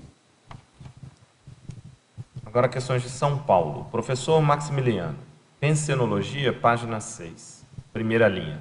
Gostaria que relacionasse os fixopensenes com o tema do verbete. O professor se refere também aos fixopensenes positivos? Não, no caso do tema do verbete, são os fixopensenes mais patológicos. O fixopensene em si, ele já tem uma conotação mais patológica mesmo, né? Que a gente fala, lógico que você pode falar assim, eu tenho um fixopensene de querer evoluir, de querer fazer assistência, né? Você pode levar por essa linha aí, mas o que a gente prepondera aí dentro desse neologismo é aquilo que a gente acabou de falar, da pessoa se fixar em certos pensenes, né, e não conseguir mudar o bloco de pensenização para outras coisas lá. E aquele fixopensene, ele de algum modo trazer cargas patológicas, né, fazer evocações, né, de heterassédios, né, e fazer a pessoa se sentir mal, tudo, e às vezes ela não consegue tirar. Então, por isso que a relação, o autoassédio, se você for, é quase um sinônimo, né? Fixopensene e autoassédio nesse sentido, né? Que é aquela coisa de você ficar pensando. O autoassédio manifesto, né? Está pensenizando negativamente sobre algum assunto, alguma pessoa, alguma circunstância. É a manifestação do autoassédio, esse fixopensene. Patologia, página 6, segunda, quarta e 10ª linha. O que se pode falar sobre a imaturidade afetiva, a cegueira emocional e a falta de empatia? Maturidade afetiva, cegueira emocional... E a falta de empatia. A gente pode dizer que, ele, como o Tertuliano colocou bem, eles têm bastante correlação um com os outros, né? Por exemplo, cegueira emocional. Cegueira emocional é aquela condição da pessoa que ela não consegue, às vezes, ver as próprias emoções em si e nem nos outros, né? Tem pessoas, por exemplo, que não conseguem identificar emoções nas outras pessoas. Isso é até causa de uma série de transtornos, né? Por exemplo, aí a pessoa, às vezes, com alguma condição do espectro autista, uma das dificuldades dessas pessoas são ela conseguir identificar o efeito que causa, né, as suas colocações nas emoções ali. Ela não tem a empatia. A empatia é justamente perceber a emoção do outro. Por isso que, né, tem uma boa correlação. Então você vê, é interessante essa condição aí que até o DSM-5 aí coloca, antigamente tinha autismo, pronto. Hoje eles chamam de espectro autista. Por quê? Que é uma coisa que vai desde o 0 ao 100, né, vamos dizer assim. Ou seja, e aí a gente tem que ver, às vezes a gente tem certas condições dessas, né? Aquela pessoa que vai lá, chega num determinado ambiente, faz aquela piada que acaba com a conversa, deixa todo mundo sem graça, e ele está lá rindo, satisfeito da vida. A piada assediadora, né? Piada assediadora, ele está achando que é o máximo aquilo, todo mundo está achando engraçado, mas criou um climão. Porque o cara não tem, ele tem um nível de cegueira emocional, social até, né? Para ver que aquilo que ele está fazendo, a manifestação dele está negativa, fora de contexto, tudo, né? Então, você vê, a imaturidade afetiva também, até certo ponto. Você falou isso, eu lembrei, tem um humorista, que é o nome dele, o nome dele é diminutivo, né? Ele era até do CQC, Rafinha Bastos. E as piadas são mais pesadas, quer dizer, criou um grande problema nesse sentido, né? Com os outros. Até que ponto não entra nisso? Exatamente. Não, ele realmente, o pessoal processa ele, tudo, né? Tem as piadas aí, porque ele carrega demais. Carrega demais, eu já vi algumas coisas. É bem baratrosférico. Eu já vi negócio... Eu comecei a ver um programa dele, vi uns na Netflix, lá vi uns 20, 30 minutos, falei, não dá, o cara é muito negativo. Então é interessante ver, né, como é que, em tese, né, o humor seria alguma coisa para positiva, né? Positiva, mais alegria, mas você vê que ali não, ali já é mais carregado, né? O cara o negócio dele ele trabalha com a satisfação malévola, né? O humor dele é só pegar no pé, detonar alguém, né? Não tem nada assim mais assim, né? De um humor mais leve, né? Um pouco nisso aí que você está colocando. Bom, agora a questão de Recife. Professor Raimann, esse foi pelo Raimann.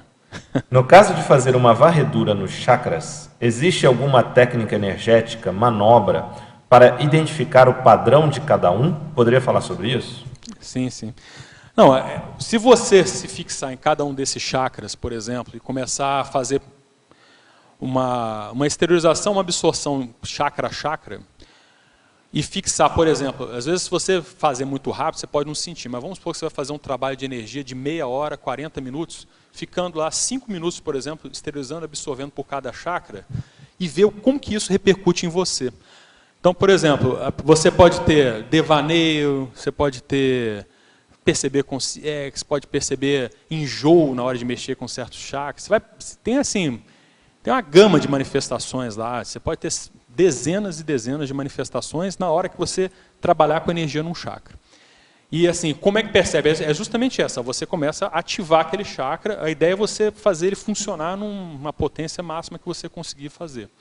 E aí na hora que você estiver fazendo, você vai se monitorar, que é aquela coisa do monitoramento, aí no caso holossomático, né? Você vai ficar checando o seu holossoma para você ver o que acontece na hora que você está mexendo com o chakra. O que acontece com as suas emoções, o que acontece com os seus pensenes, né, parapsiquismo, por aí vai. Então, assim, é uma técnica que você pode aplicar sozinho, e aí vai desenvolvendo. A OIC até, inclusive, vai fazer um curso focado nesse tipo de trabalho, que é justamente bioenergoterapia, né? A energoterapia em cima dos chakras, a partir dos chakras, consciência terapia em cima disso. Ainda de Recife, agora é uma pergunta para mim. Professor Losch, sou novo na prática da TENEPS, algo em torno de 2 meses.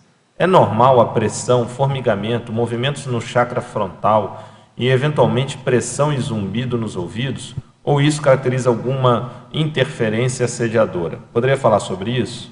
Bom, pode ser normal e pode ser uma interferência assediadora, mas não necessariamente. Isso tem relação aí com a sua sinalética, eu acho que isso é que você deveria começar a estudar. O que é a sinalética? É o conjunto de sinais, sinalética parapsíquica, é o conjunto de sinais que você tem do ponto de vista parapsíquico e que apresentam uma regularidade de significado. Então, você citou aqui, por exemplo, zumbido nos ouvidos.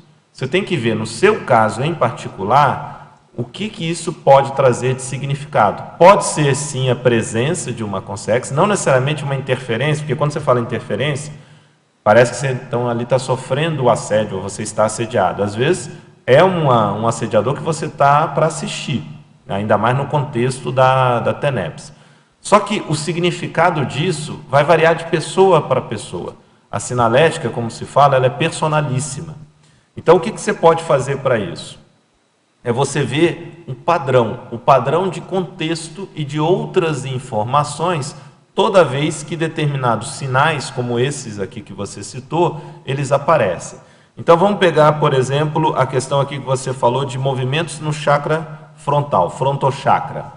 Você tem que olhar o que você estava fazendo antes, ou o que você estava pensenizando antes, que tipo de atividade, toda vez que isso aconteceu. E o que aconteceu logo após também, tanto do ponto de vista de local, de atividade, de pensenidade. Você registra isso uma vez, registra isso a segunda vez, a terceira, a quarta. Deixa ter, por exemplo, 50, 60, 100 vezes em que você registrou a manifestação do chakra frontal, sobretudo espontânea, e o contexto anterior, o contexto posterior e até mesmo durante o processo. Veja se há um padrão de pessoas, de locais, de atividades, da sua autopensenidade. Com a comparação desses diferentes casos, né, desses momentos em que você manifestou, e aí você registra tudo, como eu falei, local, atividade, horário, dia e tal, você vai começar a ver uma regularidade ao comparar esses diferentes casos.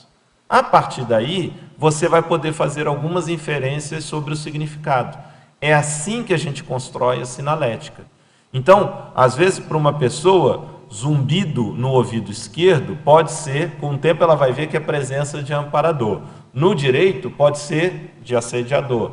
Não estou falando que sempre é isso, tá? Estou falando, dando um exemplo que para uma pessoa pode vir a ser isso. Mas a melhor forma de você responder a sua própria questão é fazer essa construção ou elaboração do significado da sua sinalética. Então, é registrar cada um desses sinais, registrando todas as variáveis situacionais, tanto anteriores quanto posteriores e também durante, e depois, quando você tiver um número significativo de casos, como 50 ou até mais, você compará-los e tentar buscar identificar padrões. A partir daí você vai ter uma ideia mais clara. Vou te dar um exemplo. Vamos supor que a pessoa estava num determinado dia e sentiu uma pressão no estômago, na boca do estômago. Logo depois foi para uma reunião, aquele contrato que ela ia fazer não deu certo. Depois ela estava numa outra situação, ela sentiu pressão no estômago e aí ela logo depois viu uma situação que a coisa deu para trás. E assim foi. Então ela está vendo que quando tem uma pressão no estômago, alguma coisa não está certa, vai dar errado, para ela ficar alerta. Entende? Ela conseguiu ver uma regularidade. Por outro lado, vamos supor então que numa situação ela estava prestes a também, numa situação de trabalho, fechar um negócio, sentiu a cabeça vibrar ou especificamente o coronochakra. E aí foi lá, deu tudo certo, saiu melhor até do que ela pensava, fechou o contrato e deu tudo certo. Depois, numa outra situação, numa entrevista de emprego, ela estava lá, sentiu a vibração e foi aprovada e tal. Então ela começa a ver que este padrão, para ela, significa que alguma coisa vai dar certa, ali tem a presença de amparador, as coisas vão funcionar bem. Então, o segredo disso, ou a regra básica registra, depois que você tiver um conjunto de casos significativos, você vai ver, vai comparar, e aí vai ver o padrão, a regularidade, e aí você vai começar a inferir o que seriam os significados. Depois que você tiver as suas hipóteses, quando acontecer, você vai prever a situação posterior. Se aquilo se confirmar, você vai tendo mais confiança na sua leitura, na sua interpretação. Você está começando agora, está recente com a TENEPS, é bom que você já está tendo uma série de coisas e vai observando outros fenômenos que vão aparecendo junto. Se você vai vendo com CX, se vão desencadeando certas lembranças, o que acontece depois, tudo isso são elementos que vão ajudar a você a fazer a leitura da sua sinalética. Tá bom? Mas é muito importante registro, muito importante isso. Agora a questão de São Paulo. Professor Maximiliano, parafatologia, página 7. Final da penúltima linha. Gostaria que explicitasse o nódulo holopensênico indicando trauma emocional secular. Acho que esse você já abordou, esse né? já foi. Se quiser, né? Passa para outro. Vamos para outro. Antagonismologia, página 8, quarta linha. Poderia exemplificar os dois extremos patológicos do antagonismo, baixa autoestima, autoestima exacerbada? Uhum. Então, veja bem, a autoestima é a estima, né, o valor que a pessoa tem por ela mesma. Então, veja só, dizem aí, né, que às vezes o pessoal discute isso, diz assim, não, na verdade não existe alta autoestima, né, porque na verdade a alta autoestima é uma compensação que a pessoa tem de uma baixa autoestima. Porque na verdade a autoestima, o nome mesmo, não tem baixa nem alta, né, porque autoestima é de próprio. É você, né? Você estimar você mesmo. Já é por si mesmo. Estima própria. Estima própria. Né? Então, assim, o que acontece? A pessoa, tanto você se avaliar por baixo, quanto você se avaliar por cima, não pode gerar um problema.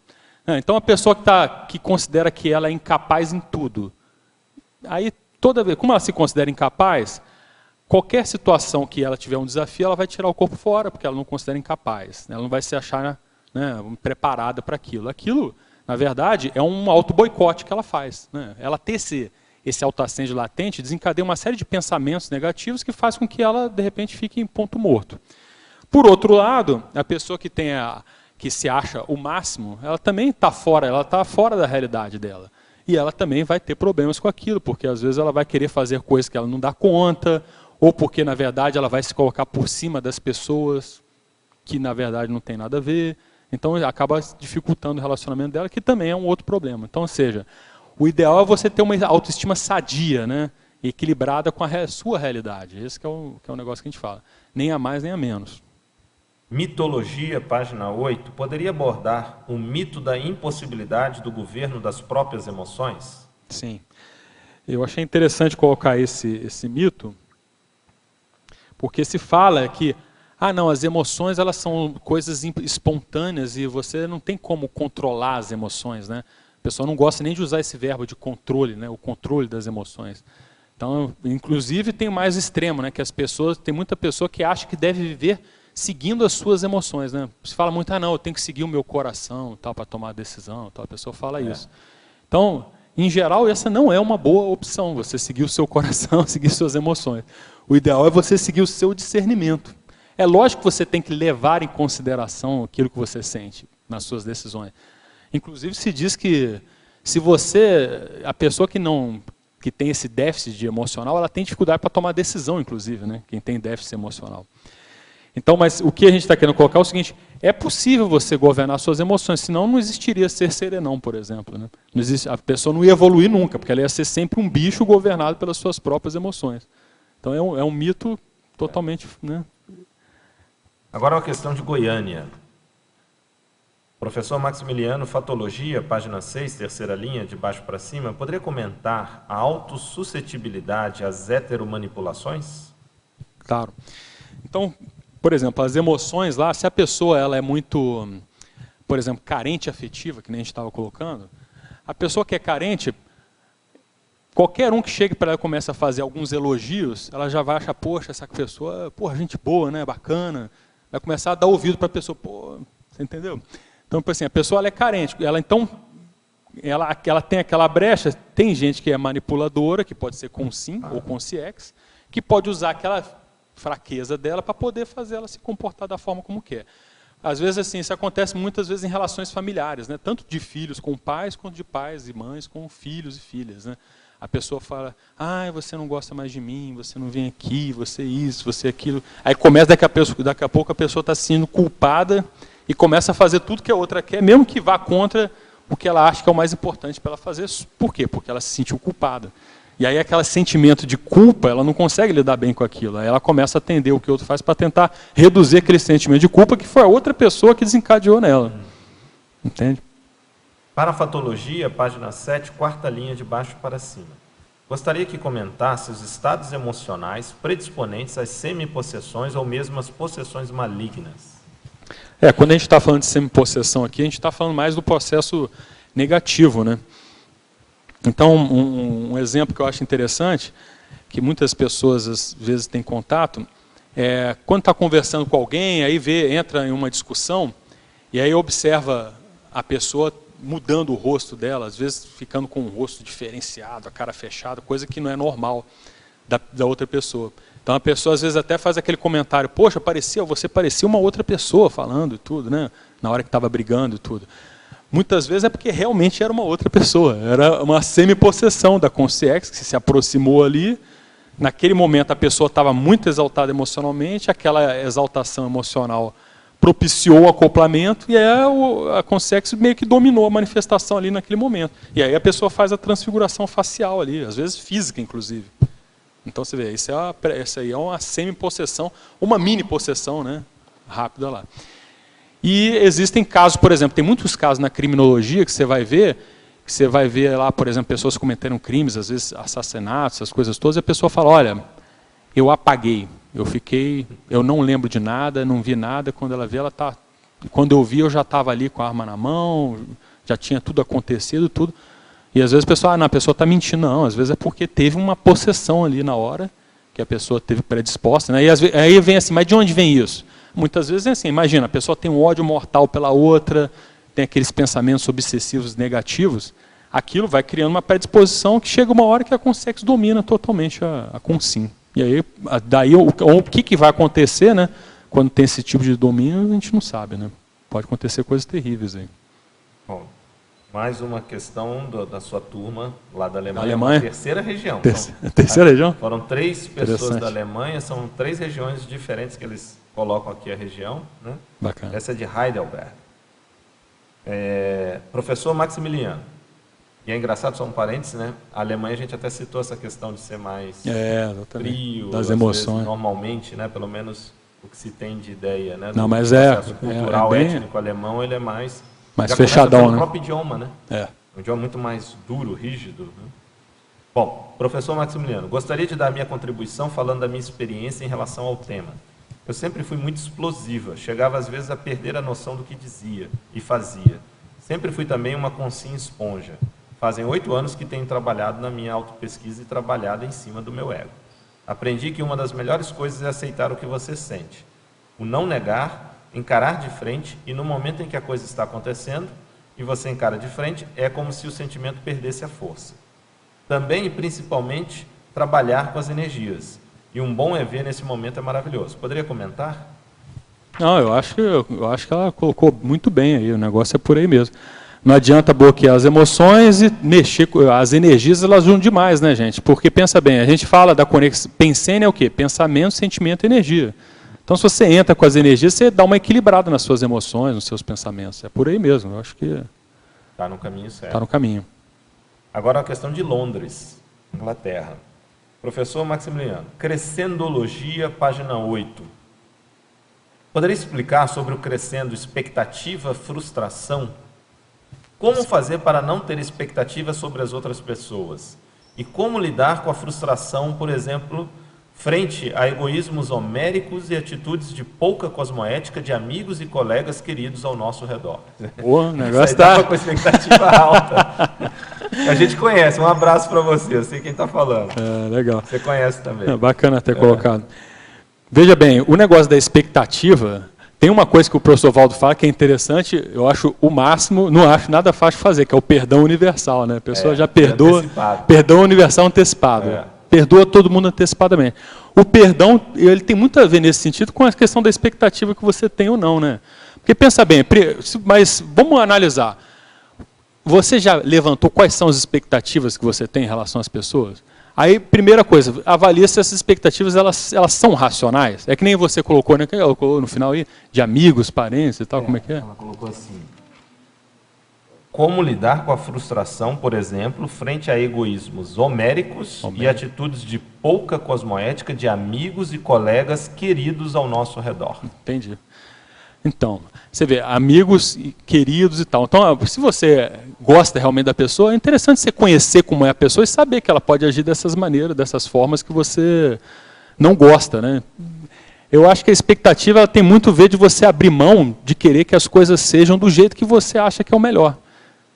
O primeiro passo da expectativa é isso, você tem que abrir mão. Fala, ó, tudo pode acontecer, você está na tua casa sozinho, você vai abrir a porta, tudo pode acontecer, tudo que você não quer que aconteça, pode acontecer. A tua duplista pode falar uma coisa que você não quer, podem te ligar e acontecer um problemão. O mundo é assim, por isso que o estado vibracional preventivo, profilático, né, é o negócio. Por exemplo, eu mesmo falo, é difícil quando eu atender um telefone sem fazer um estado vibracional antes. E sempre quando eu atendo um telefone, eu penso, pode vir qualquer coisa. Eu sempre penso isso. Porque até no meu trabalho, eu dava com muitas notícias difíceis pelo telefone, sabe? Eu era avisado de problemaços pelo telefone. Aí eu aprendi a fazer isso, né? Aí agora, toda vez que eu atendo o telefone, qualquer pessoa, faço estado de vibração e pensa, vamos lá. Estou preparado para o que bem vier, entendeu? Isso que você acabou de falar, porque a tendência das pessoas é ficarem traumatizadas. O normal que a gente vê é, devido ao meu trabalho, eu sempre receber notícias, né, problemaços, eu agora, toda vez que o telefone toca, eu já fico com medo. E você fez justamente ao contrário. Quer dizer, aquilo então agora você já se previne e recebe. Então, a pensanidade é assim, pode vir qualquer coisa. Isso é o processo da resiliência. Né? Da resiliência. Você deu a técnica aí para desenvolver a resiliência. E a mesma coisa nos relacionamentos, né? Por exemplo, a gente não ter tanta expectativa das pessoas no relacionamento. Você saber, ó, a gente está aqui junto e tal, poxa, até as pessoas que a gente mais ama pode dar um surto de vez em quando, né? Ou um surto mais prolongado também. Então você começa a ver, ó, pode acontecer qualquer coisa. Mas assim, isso é uma teoria que a gente está falando, mas o ideal é você colocar na sua vivência isso. E o que a gente fala aqui é isso, ó. A partir de agora, no relacionamento, você vai falar, ó, eu espero qualquer coisa daquela pessoa. Eu não quero que aconteça qualquer coisa, mas eu espero que pode vir qualquer coisa. É como se você estivesse se preparando para aquilo. Uma profilaxia. E o estado vibracional, ele é um estado de alerta também, né? por isso que a gente fala assim do EV profilático. O EV profilático é importante porque ele te deixa em alerta. Então o alerta é justamente assim, ó, estou a postos para o que der e vier. Se o que der e vier, pode vir coisa boa, como pode não vir coisa boa. Essa, vamos dizer assim, talvez seria uma orientação de modo geral para a gente reduzir nossas expectativas. Né? Qual a questão?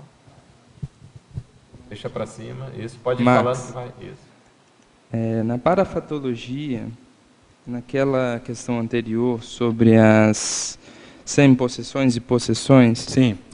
Qual o caminho ou a metodologia que você pensa ser ideal para eliminar essas vulnerabilidades dentro desse processo? Então, ó, eu vejo assim, ó, a gente está falando do autoassédio. Esse processo de semi-possessão e possessões malignas, ele é quando já começa a entrar o que a gente chama lá de mega autoassédio, né? Max autoassédio, mega é melhor, né? Para não... Quando entra o mega autoassédio, é que já começa a entrar semi-possessões, possessões malignas, entendeu?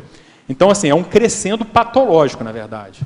Então, o caminho é o mesmo do caminho para a pessoa começar a trabalhar os autoassédios. É você aumentar suas autodefesas, ou seja, é ficar atento tudo quanto é lugar, onde é que vai, né? Trabalhar com as energias de modo preventivo, né? Não ser inocente na história. Não adianta, não dá para a gente ser inocente. O pessoal acha às vezes muito bacana a pessoa que é ingênua, inocente, mas é péssimo ser inocente, não ajuda ninguém. Né? E eu saber que, às vezes, assim, o ataque energético, né? Pode vir de onde você menos espera, porque a vida humana é isso aí, a vida humana é isso. Às vezes a pessoa que você mais gosta, seu amigo mais querido, está pé da vida e vai te jogar carga de energia negativa. O amigo ou a amiga que você mais gosta, que nem a nossa amiga colocou lá. E, então, assim, considerando essa condição do crescendo, as semi-possessões, elas são justamente quando existe algum mega trafar ou algum autoassédio lá, associado a algum autoassédio, que a pessoa relegou, esqueceu de mexer, está deixando em segundo plano. Isso é seríssimo, ela tem que encarar isso de frente. Primeiro, ver o que é que está desencadeando isso aí e começar a trabalhar com aquilo, abrir mão, mudar a forma de pensar, procurar consciencioterapia, fazer o que for para poder não se permitir mais ter esse tipo de manifestação, entende? Aí entra até o que o professor Walter tem colocado, o autoabsolutismo, né? Eu não me permito mais agir dessa maneira, acabou, não tem mais conversa, entende? Isso aí tem que cortar o mal pela raiz. Aqui para uma última questão, que o nosso tempo já está estourado. São Paulo. Professor Max, tem um trafor muito forte que é a organização. Quando me hospedei numa casa de família, pensenizei sobre a desorganização da casa. Entretanto, não consegui admitir este pensene quando a dona da casa disse ter percebido este fato, pois achei que poderia piorar a situação. Gostaria da sua opinião. Não, olha só, eu não vejo problema nenhum você chegar num lugar que está bagunçado e olhar e falar, realmente aqui está... O povo daqui é bagunçado, né? É uma constatação de um fato, né? Direta, né? Você chegou lá e viu, o pessoal daqui é desorganizado. Ainda mais se você é organizado, a tendência é que você veja com mais facilidade a desorganização. O problema entra o seguinte, a hora que você começa a pensenizar contra o pessoal, entendeu? Aí você vê, pô, esse povo aqui, pô, mas sem vergonha, hein? Caramba, pô, como é que vive nesse lixo, nessa lixeira aqui? Não sei, começa...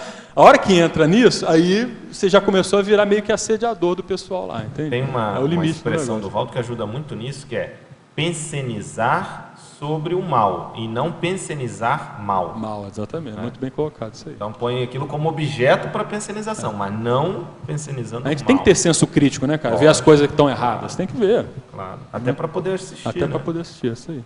Bom, Max, nós estamos aí com o nosso tempo, e realmente esse tema, ele poderia aqui nós ficarmos várias tertúlias, porque é muito pertinente, muito útil. Eu acho que você tem que escrever aí também outras facetas dessa condição. Realmente, você comentou do livro que você está fazendo, eu acho que vai ser muito assim assistencial, porque pega todo mundo, né? Essa é uma questão que todo mundo, de uma forma ou de outra, ou com conteúdos diferentes, mas sobre o processo emocional, tem dificuldade. Então, e eu acho que você está dominando muito bem o tema, né? Até com autoridade moral, tá de parabéns. Obrigado. E esperamos então as suas dezenas ou centenas dos próximos verbetes sobre esses temas, né, relacionados, e outros também aí que você domina. Parabéns. Gostaria então de agradecer ao Max. Gostaria de agradecer aqui aos tertulianos que aqui estiveram presentes, agradecer também aos teletertulianos, agradecer aqui a equipe, hoje a Enciclosapiens está o professor Eucárdio, a equipe de suporte técnico, professor Robson e professor Christian, e agradecer, obviamente, aos amparadores. Eu também quero agradecer a todos esses aí que você mencionou. Fica aí também os agradecimentos. Tá ok, gente? Muito obrigado e vamos aqui aos nossos informativos. Obrigado. As pontuações da tertúlia de hoje são 27 assinaturas no livro de presença, 13 perguntas presenciais e 27 perguntas respondidas online. Hoje nós temos 2 recados. A Hermânia com o 3º Congresso Internacional dos Intermissivistas e o Rômulo com Acoplamentário. Boa tarde a todos. Estou aqui para convidar você, intermissivista, a participar do 3º Congresso Internacional dos Intermissivistas aqui em Foz do Iguaçu. Vai ser nos dias 10, 11 e 12 de julho. Vai ser aqui mesmo no CAEC. Nós vamos contar com várias oficinas de outras ICs, a Côncios, a OIC, a Consecutivos, a APEX. Será um evento interessante, porque ele vai trazer informações do ponto de vista teórico e você vai poder fazer práticas também nas oficinas. Maiores informações, você pode ligar para o telefone do CAEC, 3525-2652, usando o 45 na frente, ou acessar o site www.caec.org.br. Então, intermissivista, não perca essa oportunidade de encontrar os seus colegas evolutivos aqui em Foz. Obrigada. Boa tarde. Gostaria de convidar aos tertulianos e aos teletertulianos para participarem do curso Acoplamentário, que teremos no próximo mês, entre os dias 12 e 14 de junho, com a temática Grupalidade. Os epicons desse curso serão Eliane Stedley, Everton Santos e Flávio Bononato. Então, o Acoplamentário é um curso para o desenvolvimento do parapsiquismo lúcido, principalmente da clarividência. E nessa turma, especificamente, né, cuja temática é grupalidade, será exatamente aprofundado a influência do parapsiquismo dentro da grupalidade, né, como que isso interfere, né, na nossa grupalidade e no nosso grupo karma. Maiores informações podem ser obtidas na recepção do CAEC, ou então pelo telefone 45-3525-2652. Obrigado. Para amanhã, teremos o verbete Conforto Ginossomático, especialidade Auto-Organizaciologia, e a verbetógrafa Kátia Aracaki. Muito obrigado e boa tarde a todos.